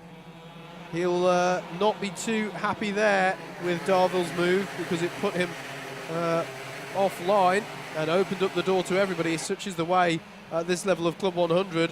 If you blink or if you're wide, you will not lose one place, you'll lose several. Now Ed Bars is challenging, and look at this, Harry Neal as well is in there. 2 more carts get past Jack Bolton, and that all developed from just the lightest of taps on the back of Dan Truman's car, I think it was. And that was all it took for Jack Bolton to lose the momentum in the boot there. He's now going to try and work his way back up the field. Another man on the charge, though, is Rob Newman. He's got past Dan Healy on that last lap and is now up into the top 10. Meanwhile, though, Joe Holmes is looking to go for the lead of this one. Through Ashby Corner they go, heading towards Wilkins. He's going to look for a way past Rob Moore here. He is right on the back of our leader. Harrison Darville, though, also there, ready to pick up the pieces. Jack Bolton now further back is defending against Chris Dixon. We cut back to the leaders. Through the boot they go. Rob Moore, experienced driver, not experienced in the past, but he knows where to position his car. But not going defensive at the moment, just going as fast as he can. Who is fastest out of the race? Dan Truman has the fastest lap of the race, and he's just set it at 53.364. Joe Holmes is going to look for an opportunity here. He jinks to the inside. He's going to try at the inside of Christmas Corner. Holmes goes for the lead. Rob Moore's going to be out wide. He holds on there, but Darville, as there's a cone penalty for Rob Newman as well, that's significant. That's going to be a position drop. Darville tried to buy into that. Somehow it's still all as they were, but now Dan Truman gets alongside Darville, but Darville's going to have the inside. No, he's not going to be able to hold on to it into Wilkins. And now Truman is up to third. So what started off as looking like Holmes was going for the lead in the end just led to a change for third place. It is like dominoes in a field this tightly packed, it has to be said. And now Darville has the attentions of Harry Neal and Ed Bars here in the 11 and the 9 respectively. Look at this though, Rob Newman up the inside of Chris Powell, and he gets the job done. Not many people can say they can do that with Chris Powell. Rob Newman now up to 7th with that contact warning for the number 1. Will Holmes try and squeeze it down the inside into Christmas? Yes, he will. And I think he's going to get the move done. And into the lead goes the championship leader, the reigning champion, Joe Holmes. But there's a whole swarm up behind him. Dan Truman in there alongside Harrison Darville. It's just getting a bit leery there. There was a touch between Ed Bars and Darville. And Bars is going to try up the inside of Harrison Darville. Gets the job done. Rob Newman's on the scene, everybody. Harry Neal goes up the inside of Darville at Osiers. But Rob Newman, a very accomplished driver and the very experienced head of Chris Powell, is in amongst this. But look at this. Chris Dixon's in amongst it as well in the 15. They're going to go 3 wide towards Paddock here. Chris Powell on the inside. Steady on, guys. Oh. And that's high in the mouth stuff, reminiscent of the finish to the previous race we saw in Clubman. But Chris Powell capitalised, showing his experience there. Harrison Darville was contesting for 2nd and 3rd place a few laps ago. Now he's right in amongst this pack here, which I don't want to call. Jay Elliott's now getting involved in the number 8 as well. There's Tom Dix. Peter O'Connor, who started towards the back of this one, he's in this pack as well. They are so tightly packed right now. Joe Holmes, though, is your leader at the moment. Rob Moore 2nd, Dan Truman 3rd, Ed Bars, Harry Neal, Rob Newman now up to 6th, but does have a cone penalty to be applied. Dan Healy, Chris Powell, Harrison Darville and Chris Dixon rounds out the top 10, but beyond that, it's changing so constantly. O'Connor now looks to have got up to 11th place as we cut back to the lead here, because Rob Moore is under threat here from Dan Truman, who gets up the inside. Nicely judged there through the boot, and it's Truman now up to 2nd, and all this battling is going to allow Joe Holmes to get away here, and he's on the last lap. He's just got to hold it together here because the rest of the field is doing him a favour and battling. But look at Rob Newman. Look at that man there in 6th place. If he can capitalise on this battling, he may be able, in the most extreme case, to get himself up to 2nd here. Ed Bars and Harry Neal battling as they have been all race. Neal to the inside at Ashby. It's not going to be on there. He's going to be on a compromised line, though. Rob Newman might have an opportunity here. He's going to be on the outside for Wilkins, but swoops round. My goodness me. That was an emphatic move there by Rob Newman, and he gets himself up to 5th place by my maths, but he will have a cone penalty to do. We're looking at the battle for 2nd, but you just saw Joe Holmes there rounding the final few corners, and he's going to take the win here. It's going to be his 10th win in the heats in elites this year. Joe Holmes takes another victory here at Whilton Mill. Rob Moore holds on for 2nd place. What a drive. 3rd place for Dan Truman, 4th for Ed Bars, 5th for Rob Newman, who will drop 1 spot because of that cone penalty. Harry Neal 6th on the road, 7th for Chris Powell, 8th Dan Healy, 9th Jay Elliott, 10th for Chris Dixon, 11th for Peter O'Connor, 12th was Costa, 13th was Jack Bolton, 14th Harrison Darville, 15th for Steve Hicks, 16th for Tom Dix, 17th for Daz Teal, 18th for David Longman, and 19th for Ben Yarwood. Should mention as well, there was a penalty in there for Dan Healy. I don't know if we mentioned that, so that will drop Dan Healy down to 9th place and promote Jay Elliott up to 8th. What a race, Howard. I said if you blink or if you have even a slight moment, you can drop down several places. See here the case of Harrison Darville. We're talking about him in the top 5 battling away. Finishes 14th by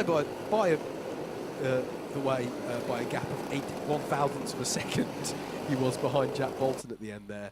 So that just goes to show, you know, if you get forced offline or wide out of a corner, or you go deep going for a move, it can just go away from you so quickly. Such is the tight and close nature of particularly the elite field in Club 100.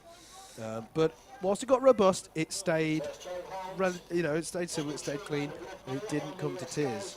The experience of that field definitely showing. Joe Holmes then has 2 heat wins today. Rob Newman has 1.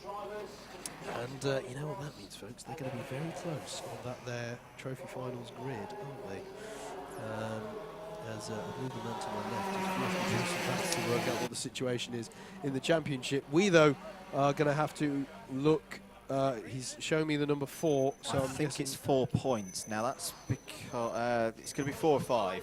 I reckon Holmes. Where did he come in his 2nd heat? Was it 9th or 10th? I think it's going to be. It's going to end up as a drop score for him that 2nd heat. So I think he's got a 4-point lead. We will see when we get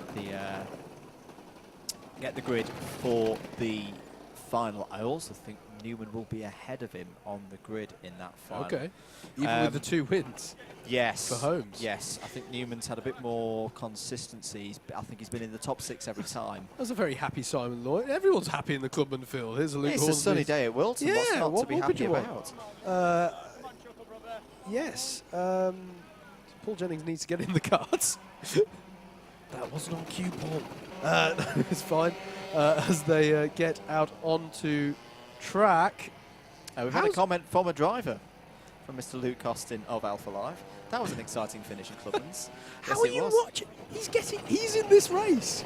How is he? Oh, he was watching from the side of the track. That's how good Alpha Live are. Do you know what? I've got so fixated on the stream, I've forgotten that people can physically use their eyes if they're at the circuits. And phones. And phones. So that's a comment on YouTube. So right, we're going out then for the final heat in Clubman's. We are. Again, this will be one to decide the running order Do for. we know what the championship situation is? Scully's got the lead, hasn't he? Because he took it in Heat 1. Yes. And I don't think Taylor did enough in Heat 2 to overhaul that lead. No. Although it was It's interesting, close. Scully and Taylor both, when they had their mid-pack start, struggled to get up the field. Anyway, Let's go for a grid. let's go for a grid for your final heat then for the Clubmans ahead of the trophy final. Jamie Henderson will start this one from pole in the 48 cart, and he'll have Stuart Osborne alongside him in the number 7. Darrell Lowe starts this one from row 2. And then Alpha Live's very own Luke Austin in the 51 will start alongside on the 2nd row of the grid. Row 3 sees Stefan Scully in the 21, one of our championship protagonists, with Freddie Fincham alongside Clay Pigeon winner Freddie Fincham. James Martin in the number 2 will start from 7th, and he will have Andy Dawson in the 5-0, starting in 8th alongside him. Rounding up the top 10 is Simon Lloyd in the 18, and the number 5 of Luke Hornsby. Both of them very happy. Very happy 5th row of the grid. 11th will be Paul Jennings in the number 8, and he'll have David Whitehouse, who's been driving well today so far, in the number 12, starting from 12th. In 13th place, we find the number 4 of Christopher Powell, and then the other Andrew Dawson in the field, the 1-5 numbered Dawson, will start from 14th. Row 8 on the grid is Stephen Jennings and John Watkins. And then rounding out the 18-cart grid on row 9, we have Mark Ridout, our Heat 1 winner, and our other key player at the sharp end of this championship, the number 29 of James Taylor, has it all to do from the back. Random grids, of course, these. So that will be all for them to do there. So, about to get underway here for our last Heat. our last streamed heat in the Clubman's and Elites. For now. For now. For now. Never say never. But of course, moving more to this format generally in the sprints anyway. So it's not going to be the last time we see this exciting kind of format. The pusher cart pulls off to one side. Jamie Henderson on the left, Stuart Osborne on the right. Eyes on the lights, they're green, and we're away for Heat 3 in the Clubman's. It's a good start from Poleman as they all work their way through turns 1 and 2. Luke Austin's had a good start and got himself up to 3rd place on the tail of Stuart Osborne in the 7. James Taylor's already on the move at the back there, I can see. Do they all make it through Christmas Corner cleanly? Well, they're going 3 and 4 abreast in some parts, but that was fairly clean there. Darrell Lowe there in the 10, battling with Paul Jennings in his yellow helmet there. Through Ashby they go for the first time. But Jamie Henderson has been able to hold on to this one at the front of the field. And what's more, Stuart Osborne was able to follow through, as well as there's a bit of bumping there between Luke Hornsby and Andy Dawson through Osiers. Look at this though, is that Dawson versus James? No, it is, sorry, it's Lloyd. Yes, Dawson versus Lloyd, and then Dawson versus Taylor is happening further back as well with the other Andy Dawson as they cross the line. Too many Dawsons. Jamie Henderson leads, Stuart Osborne in 2nd. Luke Austin, Stephen Scully has had a good start there. Freddie Fincham, Paul Jennings was a man on the move on that first lap. As Luke Austin's going defensive here against. That's a move for second place. It is a move for second place, sorry, up the inside of Stuart Osborne, and Scully's followed through. In fact, Scully is going all the way. Freddie Fincham follows through as well. That's all changed there. Stephen Scully up to 2nd. With Freddie Fincham following through to 3rd, and behind them Paul Jennings and Luke Austin are still side by side towards Wilkins. I think that might have been the regular Andy Dawson off. Luke Hornsby's also been off. Taken out by Stephen Jennings and penalty for an ABC. Stuart Osborne's getting absolutely mugged now. Darrell Lowe's got past, and now it's Simon Lloyd in 9th place who's challenging Stuart Osborne, the man who started the lap in 2nd. Just goes to show, blink and you will drop down. David Whitehouse and the other Andrew Dawson are going side by side behind them as they all stream onto a new lap into oblivion through the crook and up the hill. Freddie Fincham's eyeing up a move here on Stefan Scully. Was that a gesture from Stefan Scully to say, go for it, mate? I don't think he wants to risk too much at this stage, but that's not how you don't risk it. My goodness me. I'm not sure that gesture was warranted earlier on. And now they're going 3 abreast into Ashby. Luke Austin, nothing to lose here, making a bit of a guest appearance. Fincham's on the grass, and they're all getting together here. And Luke Austin gets to the head of this battle. Look at this, though, heading through Osiers 2 by 2. It's like Noah's Ark coming onto the back straight here at Whilton Mill. Fincham still looking at Stefan Scully, but now it's for 3rd place rather than 2nd because Luke Austin's got through. Darrell Lowe alongside Simon Lloyd as well, the 10 versus the 18, and that's allowing Stuart Osborne to get some redemption for a couple of laps ago where he got mugged. It's as close as ever here in the Clubman class. Oh, it's Crackers Clubman's again. Watkins was in trouble on that last lap. He was wide through the boot and he's fallen to 17th. Here is Stefan Scully defending from Luke Hornsby. This is now over 3rd place, but what a great couple of corners from Luke Austin. He was the one who kept calm in all of that and nips through into 2nd place, now starting to pull away. How is it still Freddie Fincham on the back of Stefan Scully after all of that? They've got fantastic stuff. They've got Darrell Lowe, though, right there. We know how quick Lowe is. There, the on the Fincham. inside goes Fincham. He What is a going to get it move. stopped. Brilliant move there by Freddie Fincham, up into third place. And would you look at that? Darrell Lowe's on the rear of Stefan Scully. Haven't said that today. So here they are battling now for fourth place. Darrell Lowe is driving well today, as we said. Thinks about a move into paddock, but thinks better of it, and jinks to the optimum line to set himself up for the early part of the lap. Paddock corner sort of sets you up for the run all the way up to Christmas here at Whilton Mill. It's a long string. James Taylor, meanwhile, still down the order cone here. penalty, James Taylor. Oh, that's going to be expensive. He's down in 15th, and now he's going to be dropped a position in the final order. John Watkins also struggling to make hay here. Andy Dawson, the regular Andy Dawson, putting a move there on James Taylor we saw. Meanwhile, Simon Lloyd and Stuart Osborne still battling away over 6th place. We can see them going side by side there towards Wilkins. Darrell Lowe is having a think about all sorts of moves there, but he's making the calls very late to jink back to the normal line. Look at this, though. Tries to sell the dummy almost into the boot there, and still Simon Lloyd and Stuart Osborne are side by side. And Lloyd's through. He's going to be classified ahead on this next lap as they come through. So it's Jamie Henderson leading by 2 seconds ahead of Luke Austin, Freddie Fincham third.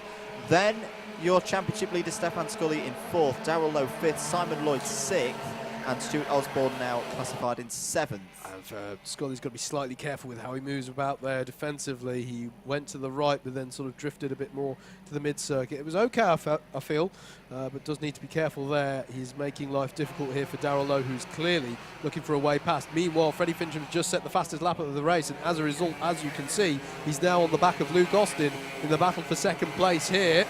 A 53.869 is Freddie Fincham's fastest lap. That's not actually that fast, but it shows quite how tightly packed these carts have been. They've been sort of holding each other up and running wide and all sorts of things like that.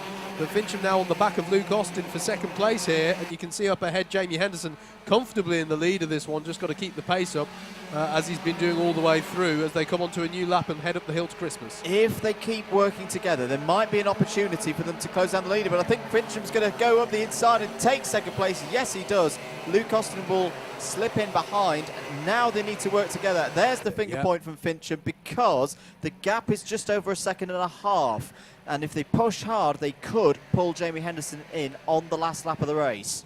Yeah, Stefan Scully still holding off everybody for fourth place behind them. Darrell Lowe, though, having a look, as I say, though, up the inside of Moses. Finally, after several laps of thinking about that move, Darrell Lowe's got the job done and gets past Stefan Scully, and Scully now immediately has to defend against Simon Lloyd. Meanwhile, Paul Jennings is Stuart Osborne. That was a good move there. Paul Jennings on the scene. Look at this, Lloyd alongside Scully heading towards the final corner. Bold move there and gets the job done. So Simon Lloyd up to 5th place and Stefan Scully down 2 in 1 lap.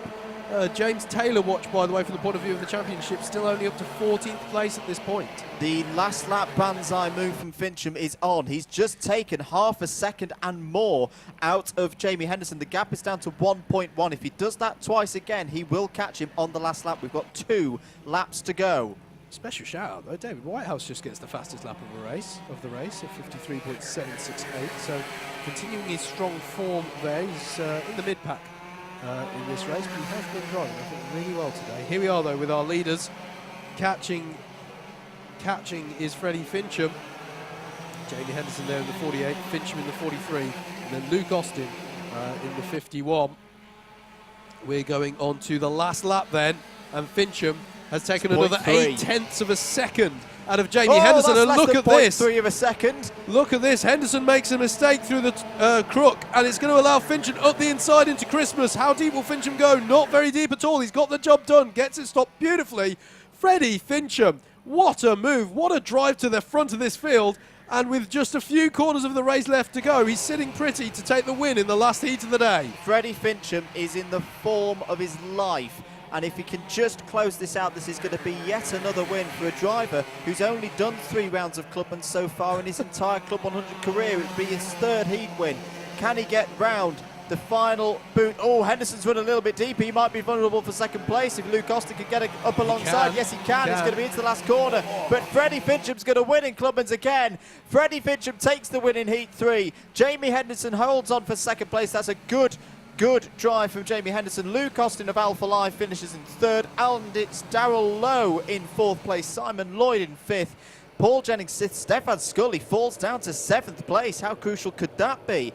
Stuart Osborne is 8th, Christopher Powell is 9th, David Whitehouse is 10th, Andy Dawson 11th, Stephen Jennings 12th, Mark Ridout in 13th, James Taylor down in 14th and has a penalty, 15th for John Watkins, 16th for James Martin, 17th for Andrew Dawson and 18th, unlucky again, he never seems to have the luck when we do these streams, I think we curse him, 18th for Luke Hornsby, in fact there he is across the line.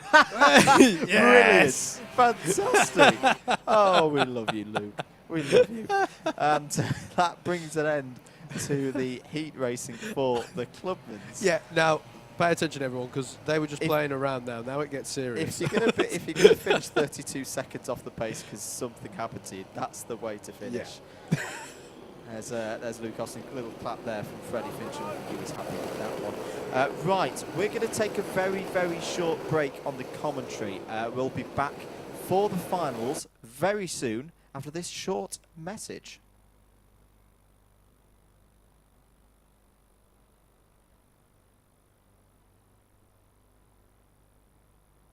Class finals are brought to you in conjunction with Motorsport Days Live, taking place on the 2nd and 3rd of November at the iconic Silverstone Wing Exhibition and Conference Centre. If you're looking for your next performance track car, or you're new to motorsport, or competing at any level, or if you're an industry professional working in or looking to work in motorsport, Motorsport Days Live offers a fresh new opportunity to come together with industry professionals and an array of diverse exhibitors, as well as find new race teams and championships while sampling cars and products live on the Silverstone International Circuit. To buy tickets for Motorsport Days Live and to learn more about Motorsport Days Live's free conference sessions and the diverse range of industry exhibitors to get you prepared and ready for your next race season or track day event, plan your visit at www.motorsportdays.live.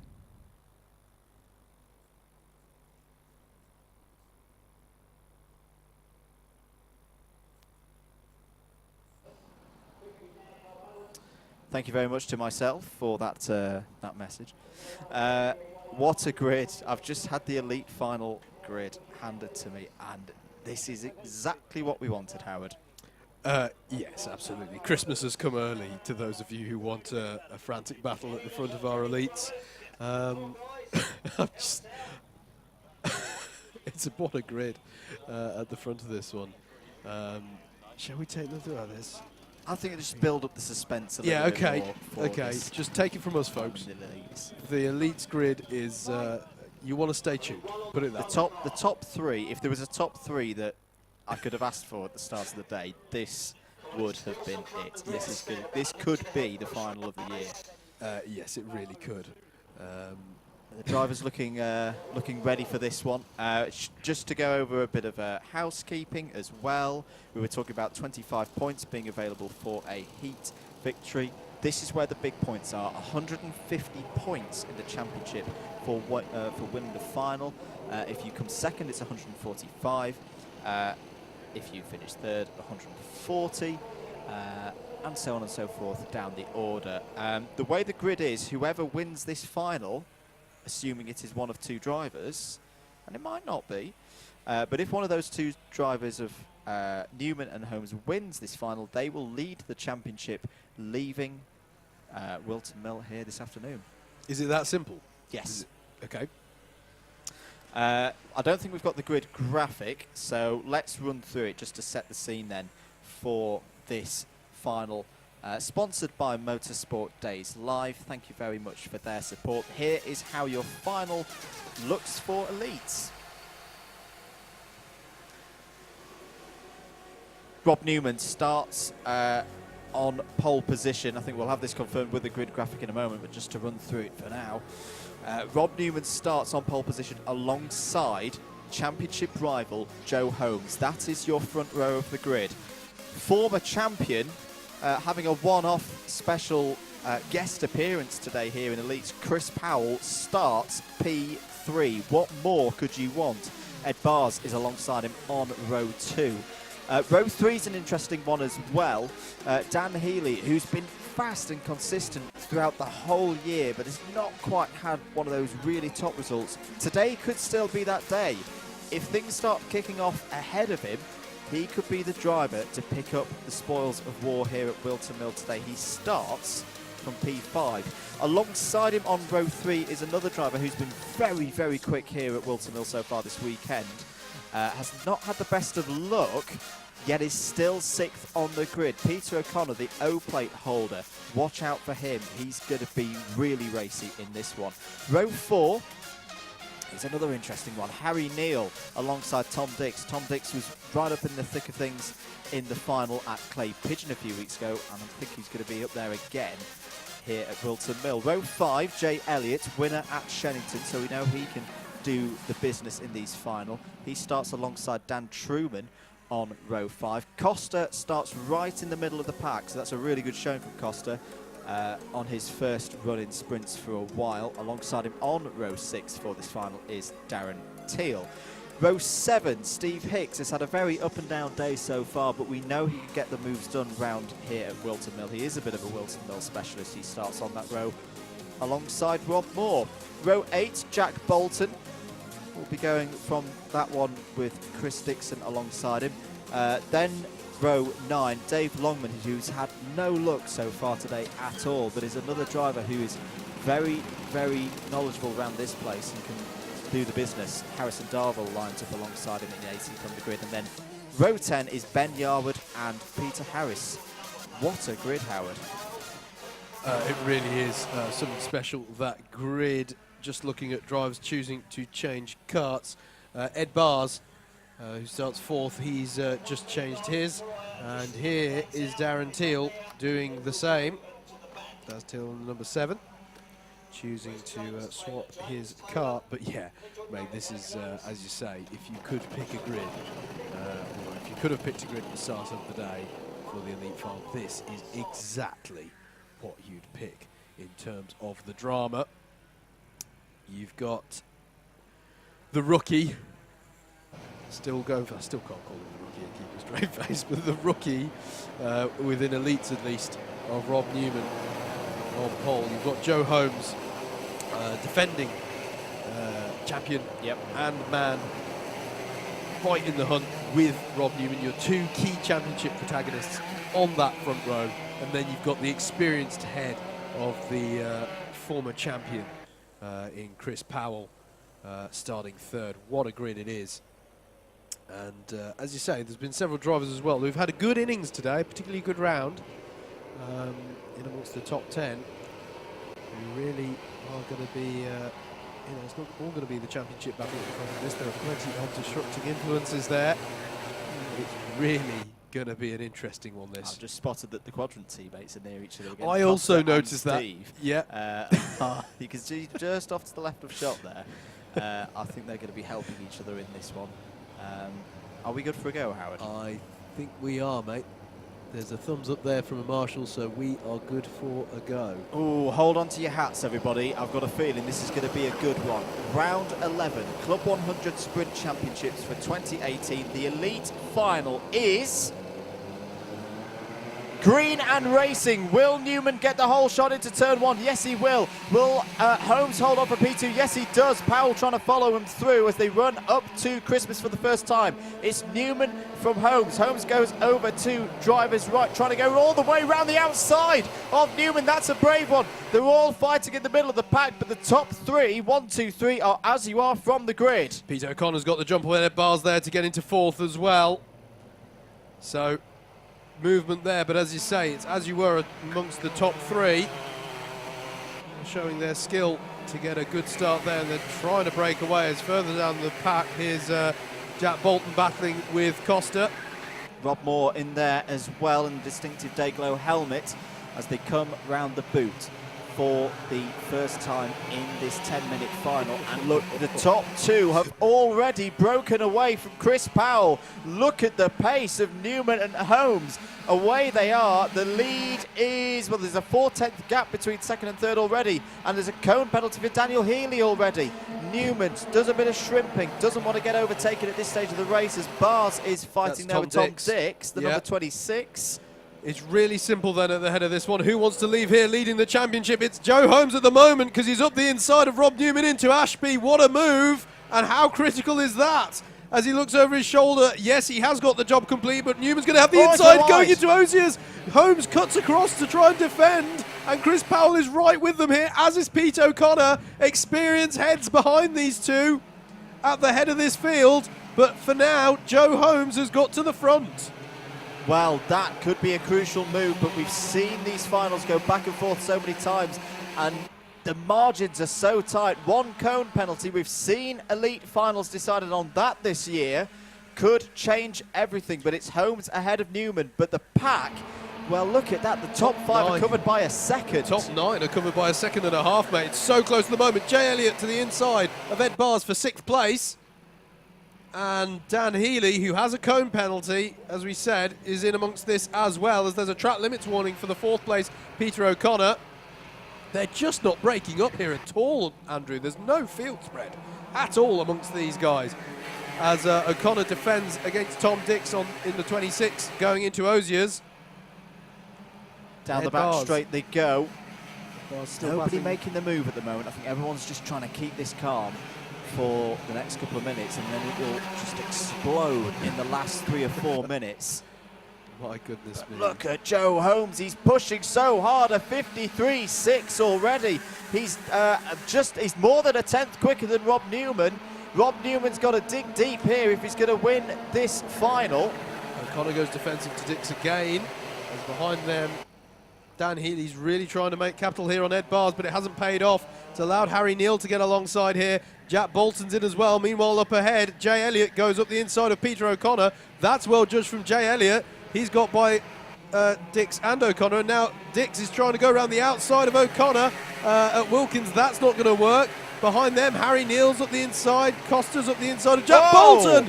Bolton goes over the grass, and that's going to drag all sorts of dust onto the circuit and mud. Still damp on the grass from the morning dew, as it were. That's going to be interesting next time through. Onto a new lap, and once again, well, no, Joe Holmes isn't quicker that time. 44 thousandths of a second goes to Rob Newman there, and Chris Powell sets the fastest lap of the race now, a 53.421. So that's closing up amongst the top three. Peter O'Connor and Ed Bars battling side by side through Christmas. Ed Bars is going to be forced wide. Dan Healy's going to get involved with that again, and Harry Neal is there on the scene, as is Costa and Daz Teal in the 40 and the 7 respectively. There are your three. They've closed right up there, have Joe Holmes, Rob Newman and Chris Powell, as Peter O'Connor continues to battle away here, as does everyone else for that matter. But we do need to keep an eye on the top three here, because they are closing up as if you wanted any more drama at the front of this. Well, the top three have gone. They've gone away from the rest of the pack, but Chris Powell is really, really charging now. He's the fastest of the three. The top three are covered by 6.5 tenths of a second. Here they are going up towards, that's another penalty for Dan Truman. But there is Holmes leading now by 0.4 of a second ahead of Newman, and Chris Powell there in third. We have seen battles like this before, though, for Newman. I remember one similar in the BUKC Drivers' Championships a couple of years ago alongside Steve Hicks and Willie Chu. We know he can do this. Yeah, Chris Powell could do Joe Holmes a massive favour here by getting in between himself and Rob Newman, of course. But Newman, as you say, Andrew, experienced in these situations. This one, I think he's going to go all the way here. Everyone, well, not quite everyone, but the majority of the drivers are going blue on the timing sheet. And I think they'll be going blue in the face in a moment if they keep at this rate. There goes Ed Bars. He's got past Harry Neal there, side by side through oblivion. Peter O'Connor, the O-plate holder, trying to get in the mix there. Daniel Healy's got penalties, as we know. Daz Teal is still there. Costa's there in the 40. Chris Dix and Rob Moore not too far behind as well. Ed Barr's doing a brilliant defensive job at the moment. Look at this swarm up behind him. Costa's off the road again. He's then slides. Oh, and he and takes Steve out Hicks. his teammate. Oh, no. You could not write it. The two quadrant teammates take each other look at out. them. Costa spins. Steve Hicks collects him. That is unbelievable. 4 minutes to go here at Whilton Mill in the elite final. It's not been a good day for Steve Hicks, and that is a big hit to his chances of finishing in the top 5 in this championship. They can't believe it, the two of them. But as you say, Andrew, for one of them, that's, oh, well, it hasn't been a great day at the races. But for Steve Hicks, that could be quite big for him in the championship there. As we're now watching Jay Elliott there defending against Tom Dix in a nice battle there for 4th place, developing behind our top 3 leaders. 3.5 minutes to go. Holmes pulled out just a little bit over Newman there, and is holding this gap at 0.4 of a second. There's somebody else. That's Ben Yarwood. It's Ben Yarwood. Ben Yarwood is out of this race as well, towards the bottom. So 4 people have fallen. Dan Truman is 2 laps down as well. We didn't spot that one. So he's out of this one as well. Here we are back with the leaders. Little shake of the wrist there from Chris Powell. Is he warming up for a go there at Rob Newman? This is so tense, Howard, because yes, at the moment it's staying as it is, but still a few laps of this one to go. I don't know if that's a new penalty I just saw there for number 14. It's irrelevant anyway because he's effectively of course, retired. yes, Dan Truman. So here we go. Was that a gesture from Rob Newman to say let's work together here? As behind them, Jay Elliott's going defensive to Tom Dix. And that's reminiscent of what I was talking about with Stefan Scully earlier. You've got to be careful defending into Christmas about drifting towards the mid of the circuit. But anyway, Tom Dix goes up the inside of Jay Elliott into Ashby, gets the job done, and now acknowledges the yellows. That's Ben Yarwood's kart getting recovered. Bump and pass penalty for Steve Hicks. I think that's on Costa. Yes. Yes. Yeah. Never mind. 2 minutes to go then in the final here in the elites. Here is your battle over 7th place. This is Peter O'Connor, Harry Neal, Darren Teal, Ed Barr's in there as well. So the irony of that penalty for Hicks, it'll put him behind Costa as a result of that. But anyway, under 2 minutes to go. This is big for Rob Newman. He needs to push now. He's not at the moment got the pace. Joe Holmes is pulling out more of a lead bit by bit. It's about half a tenth each lap. The gap is now nearly 0.6 of a second. Chris Dixon and Ed Barrs go side by side through Christmas. They go side by side again into Ashby. Dixon trying to get up the inside of Ed Barrs here. This is all over 9th place. So you've got the top 3, you've got the battle. Oh, and Dixon on the grass there puts himself to the back of this pack. This is all the battle pack for 6th down to 10th. So in the top 10, you've got the breakaway 3. You've got Tom Dix and Jay Elliott still fighting over 4th place. And then you've got this incredible cacophony of karts from 6th down to 10th. It's all to play for here, particularly in the top half of the field. As we're in the closing moments of this race, we're going to have this lap and one other.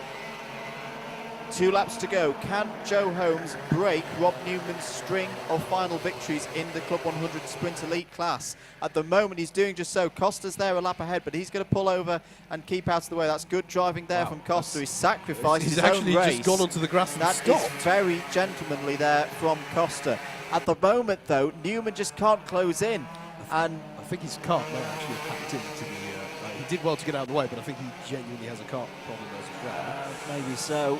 But there is Holmes coming round then, onto the final lap. What an important lap this is at the moment. I can't see Rob Newman and Chris Powell pulling this in. Yeah, the critical moment here. Joe Holmes looks to have the pace in hand, doesn't he? He's got just that bit of breathing space, 7/10 of a second, going on to this final lap. The real question is whether Newman can hold off Powell.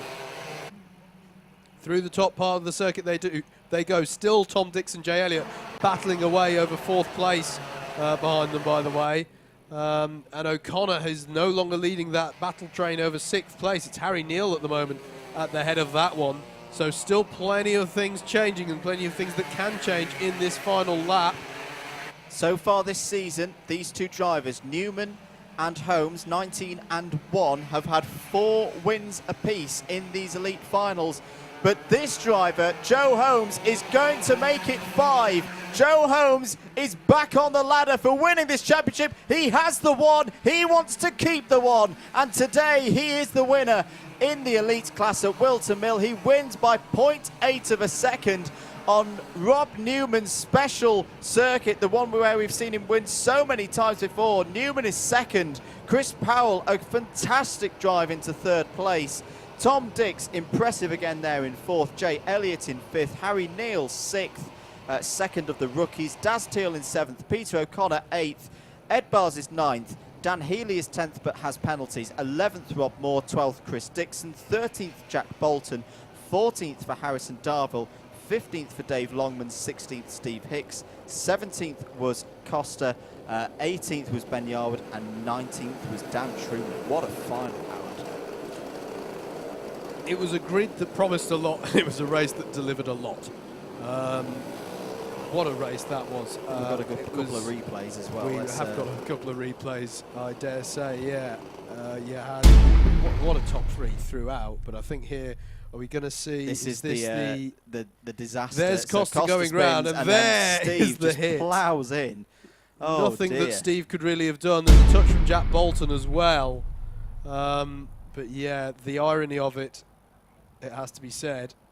Now, I don't know, but this was the scheduled time for our special guest. It was the scheduled time. If he blasts through the door at any second, we'll I'll have a hand chat him with a headset. Oh, well, we have a headset. we have a ready headset for him. There we go. In fact, hold the ship for a second. Okay. So that was...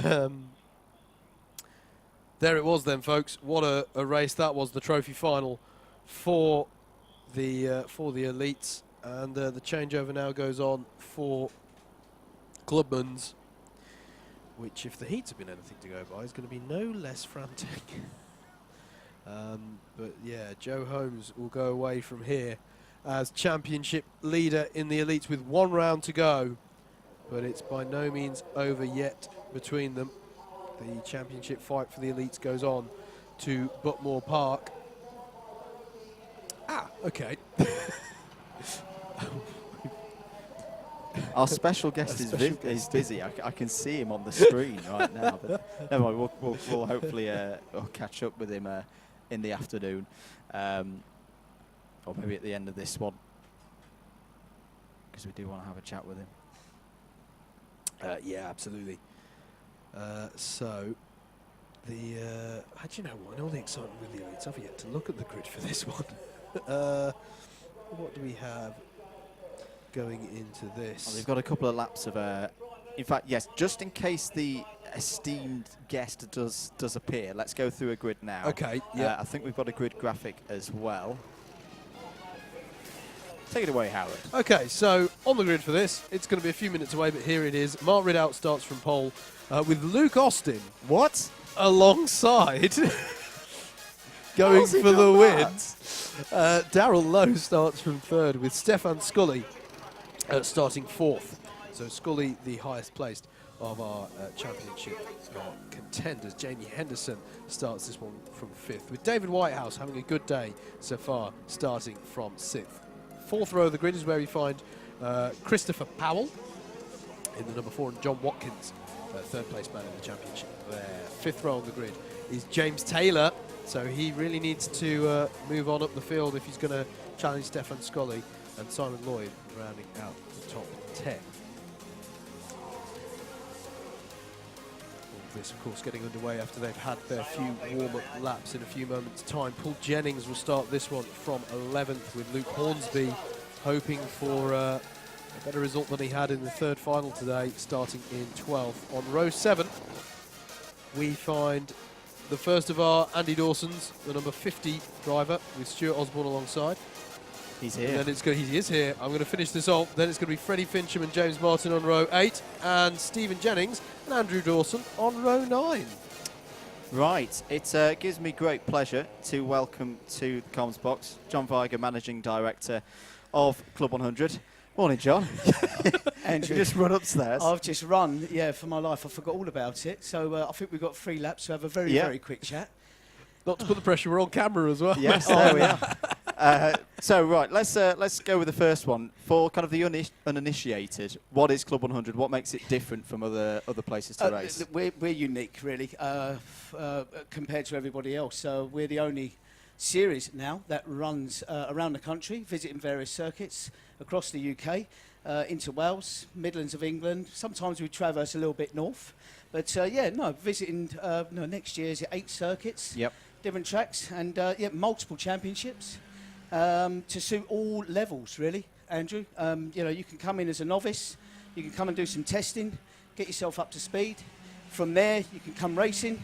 And obviously we have different categories, different weight limits and everything like that. So we've got a category to suit all drivers, whether you're novice, experienced, coming down from MSA maybe, we've got that category.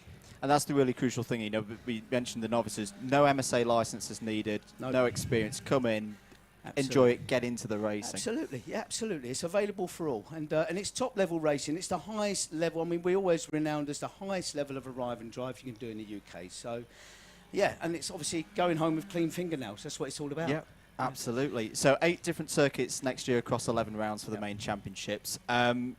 We're watching the sprints this afternoon. Sprints changing a little bit for next year. Just talk us through what the decisions are there. Sure. Yeah. No. We're for some years now. We've been running our top tier classes as we've been watching, as the public have been watching. Hopefully, in our elite and clubman classes.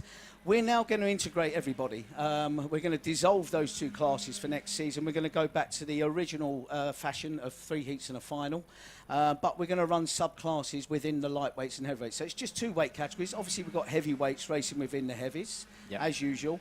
But we're going to have a Class 1 and a Class 2 grid. But they're all going to be integrated together, racing together. So there'll be 2 podiums in the lightweights for Class 1 and 2 drivers, and essentially 3 podiums in the heavies for your super heavies and your Class 1 and Class 2 heavyweight drivers. So separate championships, and so we've added that in for next year. I've had some good feedback from our regulars. People are liking it, and I think everybody's also getting excited about the super final.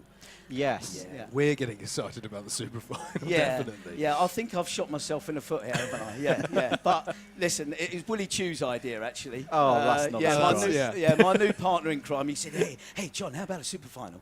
So I went, yeah, okay then. We're really moving towards BUKC here, aren't we? But anyway, no, I think it's a great idea. The top 12 in both the A finals next season for all rounds will go into the super final. Sorry, not for all rounds, for 6 of the rounds. They're going to go into the super final. So that's the top 12 heavies and lights from that day racing together at the end for a shootout, should we say. And that'll be another championship standalone. So something for everybody to aim for. But all rounds count, Andrew. Yeah. So if you don't qualify to a super final for 1 round, that's it. That's it. So there's a bit of a difference there from like the full season where 8 of the 11 will count, but correct. for those super finals, it's all on the line. Every single race that's counts. It. You've got to qualify. Yeah, why not? Why not? Bit of fun, that one. Just to have a quick look through the calendar as well, starting at Bookmore Park.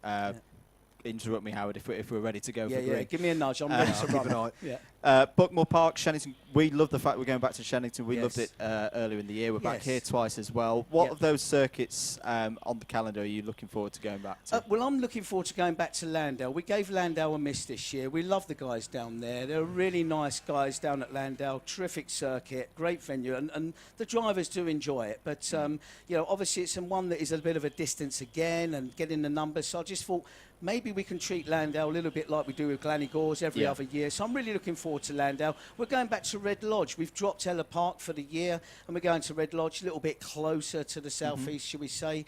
But, Red Lodge, they've re-profiled some of their corners, which I think is going to really help us next season. So I'm keen to go back there to try that out. Yeah. And the racing runs well there. It's a left-hand circuit as well. Bit different. Yep. Yeah, why not?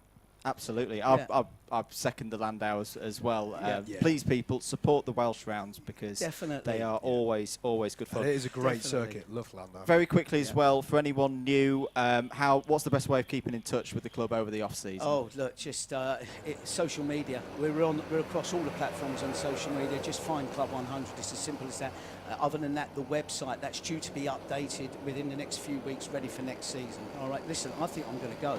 Yes. We've got a great race about to start, yeah? Absolutely. Thanks, guys. Thanks very much, John. Cheers. Fantastic stuff there to have John Varga in the box, but we're ready here for your trophy final for round 11 of the Clubman's. Mark Ridout leads them away and gets a great start there, as does Darrell Lowe from third on the grid. They all work their way through turns 1 and 2. Is it all clean? Yes, it is, as they work their way up the hill. James Taylor there on the march. He needs to try and get on terms with Stefan Scully in the 21. It's the 21 versus the 29 for the championship. Scully gets a little bit leery through there, and that's going to allow Watkins. Well, it's going to put Watkins on the grass, and it's allowed James Taylor to get right onto his tail for pretty much the first time today. We've got our 2 championship players nose to tail here on the track, as all sorts of drama happening behind them, but everyone, I think, is keeping it going for now. Mark Ridout, though, has had the dream start here. Freddie Fincham on the move. He changed kart in the warm-up laps. He was pulled over at the side of the road, not happy about something, so he made a kart change ahead of this one. As they all come round the final part of the lap here, it is going to be Mark Ridout who leads. Luke Austin has dropped down behind Darrell Lowe. So it's Mark Ridout, Darrell Lowe, Luke Austin, Stefan Scully and James Taylor. That's the one to watch, folks. Paul Jennings, David Whitehouse, Jamie Henderson, Simon Lloyd and Freddie Fincham rounds out the top 10. But look at this. It's Stephen Jennings defending against Luke Hornsby, but James Martin is getting in on this, as is the regular Andy Dawson, as we're calling him today, the 15.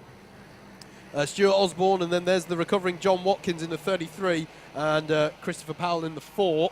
So this is at the back of the field. John Watkins. Here we are. Sorry, Andrew. John Watkins for his third place has just got to give it hell right now, because this will end up as a drop score if he ends down there. But look at this, Darrell Lowe on the tail of Mark Ridout. I feel like Darrell Lowe's been in so many battles today. He's not really been. He's never had a moment in clear air. He's always getting onto the back of someone and getting stuck in. And at the moment, he's getting stuck in for the lead of a trophy final. Meanwhile, Luke Austin here is defending against Stefan Scully. At the front here, Ridout is going defensive up to Christmas corner. Darrell Lowe thinks about sending the dummy. Stefan Scully to the inside of Luke Austin. Change for third place. Scully up to third, and that puts, crucially, a kart between himself and championship rival James Taylor in the form of the 51 of Luke Austin. Now sat in 4th place. James Taylor wants to get past, though, quickly here and dispense with Austin if he can. Luke Austin, what we'd refer to in this particular situation as a disruptor. He's not in any championship fight here. He's just having fun on a Sunday. Here's an interesting thing in terms of final victories. We've mentioned it before Clay Pigeon, and I think before at Rye House. Stefan Scully has not won a final all season. He's in that championship battle, but he's not won a final all year. So this might be his best opportunity to do so. Mark Ridout similarly hasn't won, but Darrell Lowe has, and he's going up the inside and takes the lead. Darrell Lowe to the front then in Clubman's. A brilliant move through Christmas and is now into the lead. Can Mark Ridout respond? Great judgment there from Lowe. There was a lot of squirreling around when they were up to Christmas corner last lap, and Lowe couldn't capitalise on it, but that time he was able to convert it, sell the dummy somewhat. Made Ridout defend, and look at this, James Taylor's now past Luke Austin, so James Taylor can now, if he can break the toe, start to think about reeling in Stefan Scully. Luke Austin having to go defensive against Paul Jennings in the number 8 with the yellow helmet. David Whitehouse is also on the scene in the number 12, having a good day at the races here. Further down the field from them, Jamie Henderson's defending against pretty much everybody else, has to be said. They're separated by less than a tenth of a second from about 8th place down. But here, look at this. Paul Jennings up the inside of Luke Austin, gets the job done. And then, not for the first time today, Luke Austin's now going to be defending against David Whitehouse, who looks for a gap into Ashby. There is a gap. He's going to try it under braking, side by side, onto the runoff curb. That's fine, that's allowed, and Luke Austin's going to keep his foot in it and stamp his authority going into Wilkins and hold on to that position for now. Freddie Fincham, though, has got past Jamie Henderson at the front of this field as Stephen Jennings and James Martin battle over 11th place. Only in Club 100 could you have a battle between the stream producer and the stream statistician. Fantastic stuff, isn't it? As they're going around. Look at this, John Watkins trying to make his way up the field here. That's putting a move on Christopher Powell, the Clubman's Christopher Powell for today, as they all work their way up the hill again. Stephen Jennings going defensive against James Martin, but he goes deep in Christmas corner, and that causes everybody to bunch up here in the battle over 10th place. John Watkins up the inside of Andy Dawson, makes it stick. Good move there as we cut back to the battle between Luke Austin and David Whitehouse. And look who's trying to get onto the scene. It's Freddie Fincham. So Freddie Fincham, who had a spin in one of his earlier heats, know how quick he is. And this is another place where he has been strong in lightweights previously and in the BUKC. 4.5 minutes of this final to go. Still Darrell Lowe leading this one, looking for his second win in one of these Clubman finals this season. Mark Ridout hasn't won a final. They're in second. Stefan Scully also hasn't won a final. In third, and James Taylor, who's won oodles of finals so far this year, they're in fourth. Freddie Fincham's going to have an opportunity here, surely, into Ashby. He sees the gap, he goes for contact. it. Oh, there's contact. Side by side. He lets David Whitehouse have it back, but that's going to allow, who's that coming onto the scene? That's Jamie Henderson. But Fincham's going to hold on to it up the inside of Oziers, as if Henderson's going to keep his foot in it. They're going to be side by side down the back straight here. This is for 8th place. And Fincham's going to hold on to it, but he goes quite deep there. That's going to give Henderson the switch back, and he's going to have an opportunity, surely, heading towards the final corner if he can keep his foot into it. Thinks better of it and ducks back to the conventional racing line. Brilliant battling here going on throughout the field in the Clubman's class at Whilton Mill. Contact warning for Freddie Fincham for that contact with David Whitehouse. Not a penalty because no one lost any positions as a result. Here's Luke Hornsby trying to defend from Andrew Dawson. Stuart Osborne and Andy Dawson. That's Andy Dawson of Northumberland University. Hello to those guys again. Thank you for tuning in. Back with a crucial battle here. James Taylor in 4th place ahead of Paul Jennings there in 5th. Critically, Andrew, James Taylor is not able to get onto terms with Stefan Scully here. The gap is being kept fairly constant here, trading lap times as they are. The gap coming onto this lap was 1.5 seconds, which is actually one of the biggest gaps in the field. So Stefan Scully, at the moment, able to stay ahead here. You can see there the gap. Scully actually more on terms with 2nd place Mark Ridout. I have to say the top two only separated by top three, only separated by 1.3 seconds at this point. And that's a big thing because there's a big jump in terms of points between 3rd and 4th. For ending on the podium, 150 points for 1st, 145 for 2nd, 140 for 3rd, but 136. So there's a 4-point difference there. It's still quite crucial at this stage of the season, seeing a 4-point swing in the benefit of Stefan Scully. Yeah, Paul Jennings there doing what I like to call stacking switchbacks effectively. So he got a switchback out of Christmas, a switchback out the left-hand kink, and was looking to get one through Inkermans and have an opportunity in Ashby, but James Taylor was wise to it. Still under a lot of pressure though from Paul Jennings here. And Jennings is going to have another switchback, a slightly later apex, I mean by that. So a better run onto the straights. Is that going to give him any opportunities going through Oblivion, the Crook, and up the hill towards Christmas? His yellow's out at turn 2 for that's Christopher Powell. Christopher Powell is off. Yeah, stationary there at the side of the road. We cut back to our leaders who have closed right up here. This is Darrell Lowe, Mark Ridout, and Stefan Scully. Lowe looking for his first finals win since round 3 at Rye House, and Ridout looking for his first ever Clubman finals win. And as you say, Stefan Scully in the hunt for the championship as captain consistency, but hasn't had a win so far. As Freddie Fincham dives up the inside of David Whitehouse at Oziers, and he still hasn't quite got the job done, but he will have the inside line for the next corner, the start of the boot, so would expect him to hold on to it. Here they come. No, they're still side by side. Of course they are. It's the Clubmans side by side through Baddock. They're going to both keep their foot in it. Acknowledge the yellows. Have fun sorting yourself out for that one, boys. But it is Fincham who's got ahead there. So well done to them for sorting themselves out. Meanwhile, Paul Jennings is challenging James Taylor there for 4th place, but nothing on there, and he's got to be careful because Luke Austin is right behind him, ready to capitalise if there's an opportunity. And he's going to be compromised, isn't he, Paul Jennings, coming out of that one? But can Luke Austin do anything with it? No, he can't, because Paul Jennings in his yellow helmet is jinking to the inside to try and set up his own opportunity on James Taylor. They're all bunching up again. Oh, it's building again, as it often does in the Clubmans. John Watkins in this as well. I mean, we saw this in Heat 2, didn't we? James Taylor having to do a massive defensive job over several drivers who are in this pack. So this is a crucial lap for James Taylor's championship bid. It's also a crucial lap for Stefan Scully. We are now on to the last lap. We are, and it's closed up again between the top three. The top three now separated by 0.7 of a second as they go up to Christmas Corner. There's battles everywhere. You don't know where to look. Here we are with the leaders. Darrell Lowe in the 10, Ridout in the 1, and Stefan Scully in the 21. Is there anything on for Ridout into Ashby? He's getting ever closer, it seems, as they work their way through there. It'll be the two left-handers of Wilkins and Ozies. They're all going a defensive line there towards Wilkins.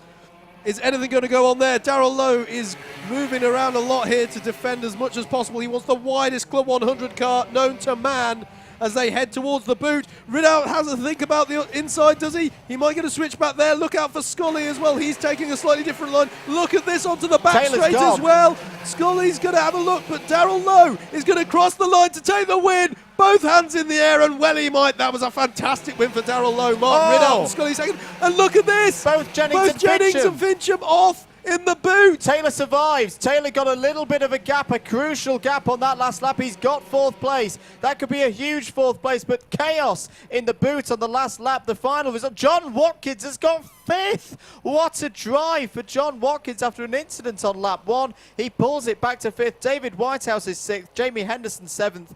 Luke Austin of Alpha Live is 8th. James Martin 9th. Luke Hornsby gets a top 10 in a streamed event. Well done, Luke. 11th for Andy Dawson. 12th for Andrew Dawson. So one off Andy Dawson beats regular Andy Dawson. Stuart Osborne 13th, Simon Lloyd 14th, and then the 3 drivers you see here, Jennings, Fincham, Jennings, that's Paul ahead of Stephen. Just for clarity, Paul Jennings has now got underway, so he's going to take 15th. Yes. And they're having a discussion about the incident, but they haven't actually finished, technically. Well, I think it'll end up as drop scores for them anyway. It will, that's true, but yeah, well, drama there. I don't think we were able to pick up. So it's in the second part of the boot. Or sorry, it's in at the second turn of the boot, literally at pit entry. As Darrell Lowe comes in, you can see how happy he is with that one. That was a really, really impressive win to absorb that pressure from Ridout and Scully throughout pretty much the entire race. But what a bizarre finish. And it's a win that has characterised the Clubmans, definitely in this second half of the season, where it does feel like everyone, you know, this whole field has taken a step up, and it's all been about who's been consistent through the heat, who's been there, who's not had a scrappy heat, who's got the good grid position into the final, and then who's taken the advantage of that grid slot. Absolutely fantastic set of races from Darrell Lowe. Classic sprint racing. That's how you do it, and it's his 2nd win of the season. Very, very impressive stuff, as all of the carts are now recovered to the paddock. But so in the end, Fincham and Stephen Jennings will, Simon Lloyd not looking too happy there, 14th for him in this final. Freddie Fincham and Stephen Jennings will be classified a lap down. But, well, that leaves this championship, and we'll get the official confirmation of what the scores are looking like, hopefully in the next 10 minutes or so. But Stefan Scully still hasn't won a final all year, but now has a championship lead that is defendable, I reckon, into Buckmore Park. It's kind of that old, you know, wherever James Taylor is, I just need to sit behind. I don't need to beat him. I just need to match him, even if that's is a 1st and 2nd place. So that's going to leave Buckmore Park to be very, very intriguing. Hello to Jack Harding. Good to hear from you, mate. Great coverage as ever, chaps. Nice one. Thank you very much. Thank you for your support. What a morning of racing. I should just say, there's the lovely new clubhouse at Whilton. Yes, sorry. When we're back here next year, for round 3 of the championships on the 13th and 14th of April, we will be enjoying that new clubhouse. Great to see it finally finished. So it's if been you building for about a year, I think. absolutely. So if you are competing, what a great round to invite friends and family along to Absolutely. And I think as well, I'll probably get a slap on the wrist for this if I'm wrong. BUKCers here in a few weeks for qualifiers. I think it'll be properly open by then. Yes. I've heard Does that rumours of mean- next week. Okay. No, I'm being open told for off now. November. Open for November, Wilton Mill Kart Club. That's after. Okay. Just after. Sorry, students, you'll have to be out in the cold. If it's any consolation, we'll still be in this comms Yes. box, which is lovely, actually. has to be said. Hello. Hello. Yeah, welcome to said comms box. And official results being collated together here, of course. And yes, thank you. We need a we need a draft in here now because It was very cold in here first thing in the morning. It's not now. It's We've now all fully got very warmed up. excited, and the sun's been cooking us a little bit here. But wow, what a couple of trophy finals! Couldn't have asked for more, really, from your penultimate round to the championship. And Shall we do championship standing? We'll do championship standings after podiums. Yes. But it is very close in both championships, and it's a shame we're not there. Apologies that we're not there to stream it. But we'll produce some very intriguing racing at Buckmore Park in a few weeks' time. Couldn't really acknowledge it too much because we had to dive straight into the race, but was great to have John Viger up in the box, talking about next year, talking about 2019. Loads of really cool stuff in the pipeline, and also that calendar. I am a big fan of that calendar, I have to say. Great to be going back to Shenington, great to be going back to Llandau, as he says, as well. So really good there. I think it's looking cracking stuff for 2019 with Spa and that calendar, and some of the exciting changes that are going on in these classes. Super fun. I'm super excited about the super final, which I know sounds a bit cheesy, but no, it's really good stuff. And as he says, all the information is there at club100.co.uk. Definitely check it out if you've never done it before. I mean, this is a series that's close to Andrew and my hearts. We started in karting through Club 1. Well, it was BUKC, but Club 100 machinery, Club 100 and BUKC, of course, closer now than ever, but have always been closely affiliated with each other. That's how we got into this.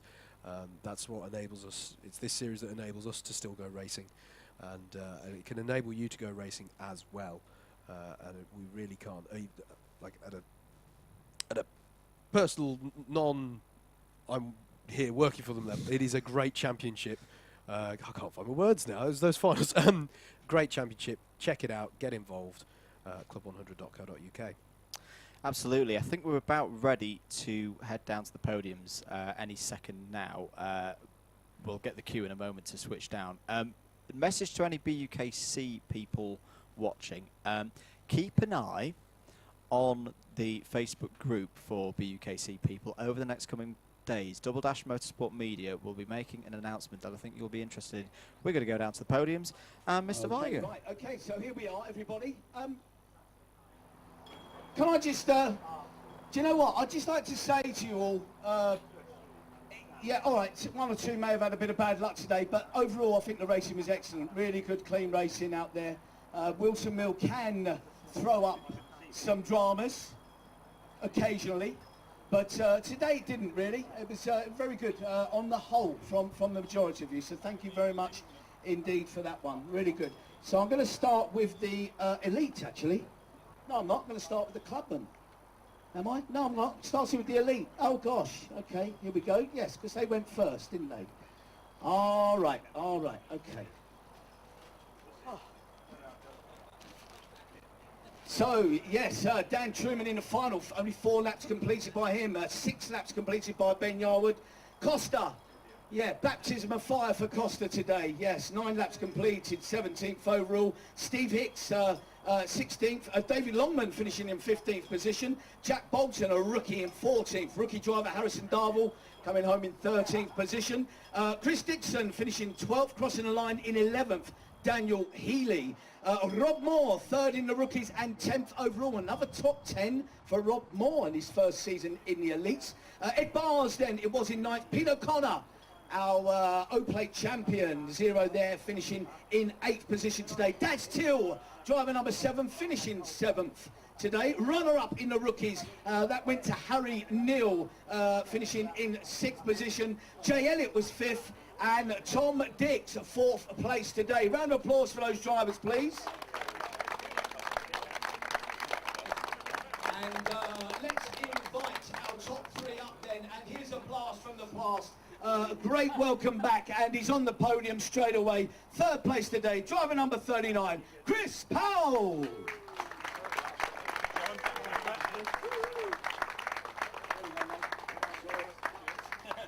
I bet they're better than the rally trophies, aren't they? Yeah? They're the better value. Better value. All right, to our runner-up then, and he's non-stop on the podium, and he's non-stop been picking up these little glass trophies as well. He's our highest finishing rookie. He's runner-up today here at Whilton Mill, Rob Newman.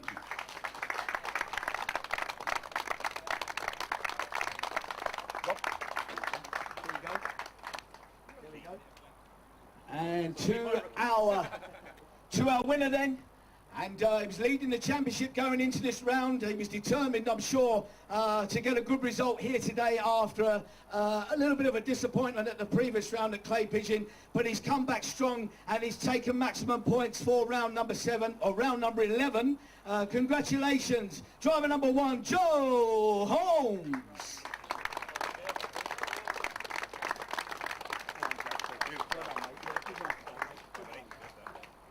And of course, yes, now it's great that Chris Powell has come and joined us for today, because I've been giving out these bags by G3, who are sponsoring the Elite and Clubman, and I know these two boys have had one.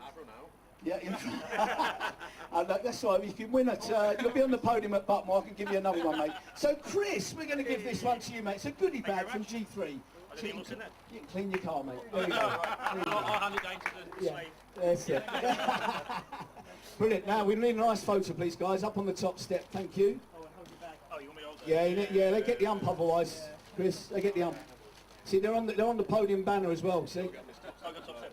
Bloody hell. It's all been new, this, isn't it? It's all new, Chris. Proper, mate. Small as well, is it? Yeah, that's it. You must do that.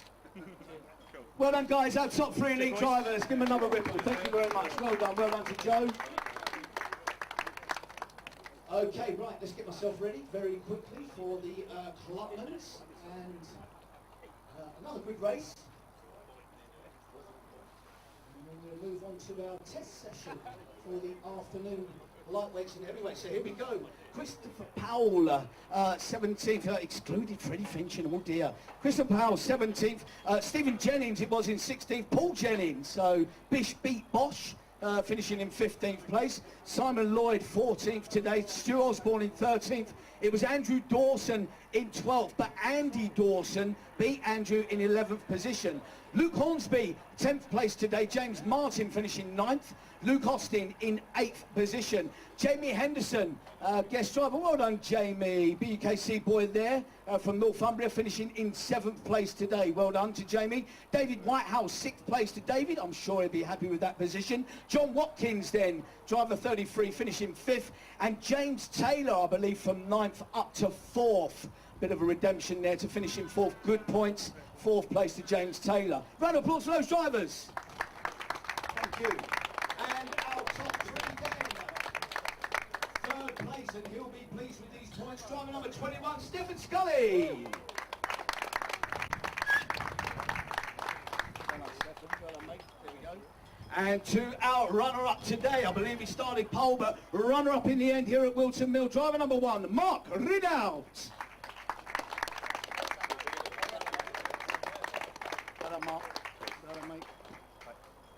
And to our winner, though, and taking maximum points and the top step on the podium, winning the Clubmans here at Whilton Mill for round number 11, driver number 10, Daryl Lowe.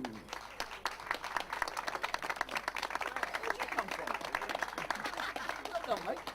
Well done, well done. And now, have either of you 3 had a goodie bag? Have you all had a goodie bag this year? You have, okay. Who finished 4th? James Taylor, he's had a goodie bag. Have you not had one, Mark? Oh, Mark! Goodie bag goes to Mark Ridout. There we go, well done. All on the top step. And listen up, everybody. There's somebody that's standing on that podium. It's his birthday today, Stefan's birthday. So give him a round of applause. Happy birthday to Stefan. Well done, guys. There's our top 3 for you. Thank you very much indeed. Now we are moving on to the final round in Elite and Clubmans, and it's the last ever Elite and Clubmans for the time being anyway. Before we move into our new formats for next year, it's at Buckmore Park, ladies and gentlemen. We'll see you there on the 11th of November. Thank you very much indeed. Bye-bye. Thank you very much, John. Great to see the guys down on the podium as ever. Well, that's it for this morning here at Whilton. Let's do a very, very quick rundown of the top fives in each championship, starting with Elite. Joe Holmes leads on 1,725 points. Rob Newman is second now on 1,713. 12 points is the difference going into the final round. Third place is Jay Elliott, who's looking pretty comfortable now on 1,625, ahead of fourth place Ian Blake, who I think is done for the year as well, to be honest. So Ian Blake on 1,559. Steve Hicks holding there in fifth, 1,511, but he's not had a good day, and he's only got that gap by 4 points. Howard, take us through Clubman's. Absolutely. Stefan Scully's consistent run has put him at the head of this one then, coming away from here. 1,634 his points, ahead of James Taylor now by 11 points. They started the day tied on points. They leave here with an 11-point gap. James Taylor on 1,623. Still John Watkins in third on 1,575, and just around out the top five, Mark Ridout on 1,546, and then on 1,528 points is Darryl Lowe after today's win. Good day for him, and that's your news in Clubman's. Fantastic stuff. We'll be back in the afternoon for the lightweights and the heavyweights. Keep an eye out on the Club 100. Put the notifications on for the Club 100 Facebook page, and then you will be getting a little bell that'll tell you we are live for that stream this afternoon. Big thanks downstairs to Alpha Live. They've done all the production, and for Alpha timing as well. We are staying live on YouTube over lunch as well, just to put that note out to everyone, so you don't even need to move if you're watching this on YouTube. Thank you to JV and all the staff for Club 100, a fantastic morning's racing, and a big thanks as well to Motorsport Days Live on the 2nd and 3rd of November 2018. Thank you for their support of the stream here this morning. My name's been Andrew Mather, he's been Howard Mitchell, we've been Double Dash Motorsport Media. This has been an Alpha Live production for Club 100 Racing Limited. We will see you this afternoon for lights and heavies here at Whilton Mill. We'll see you in a bit.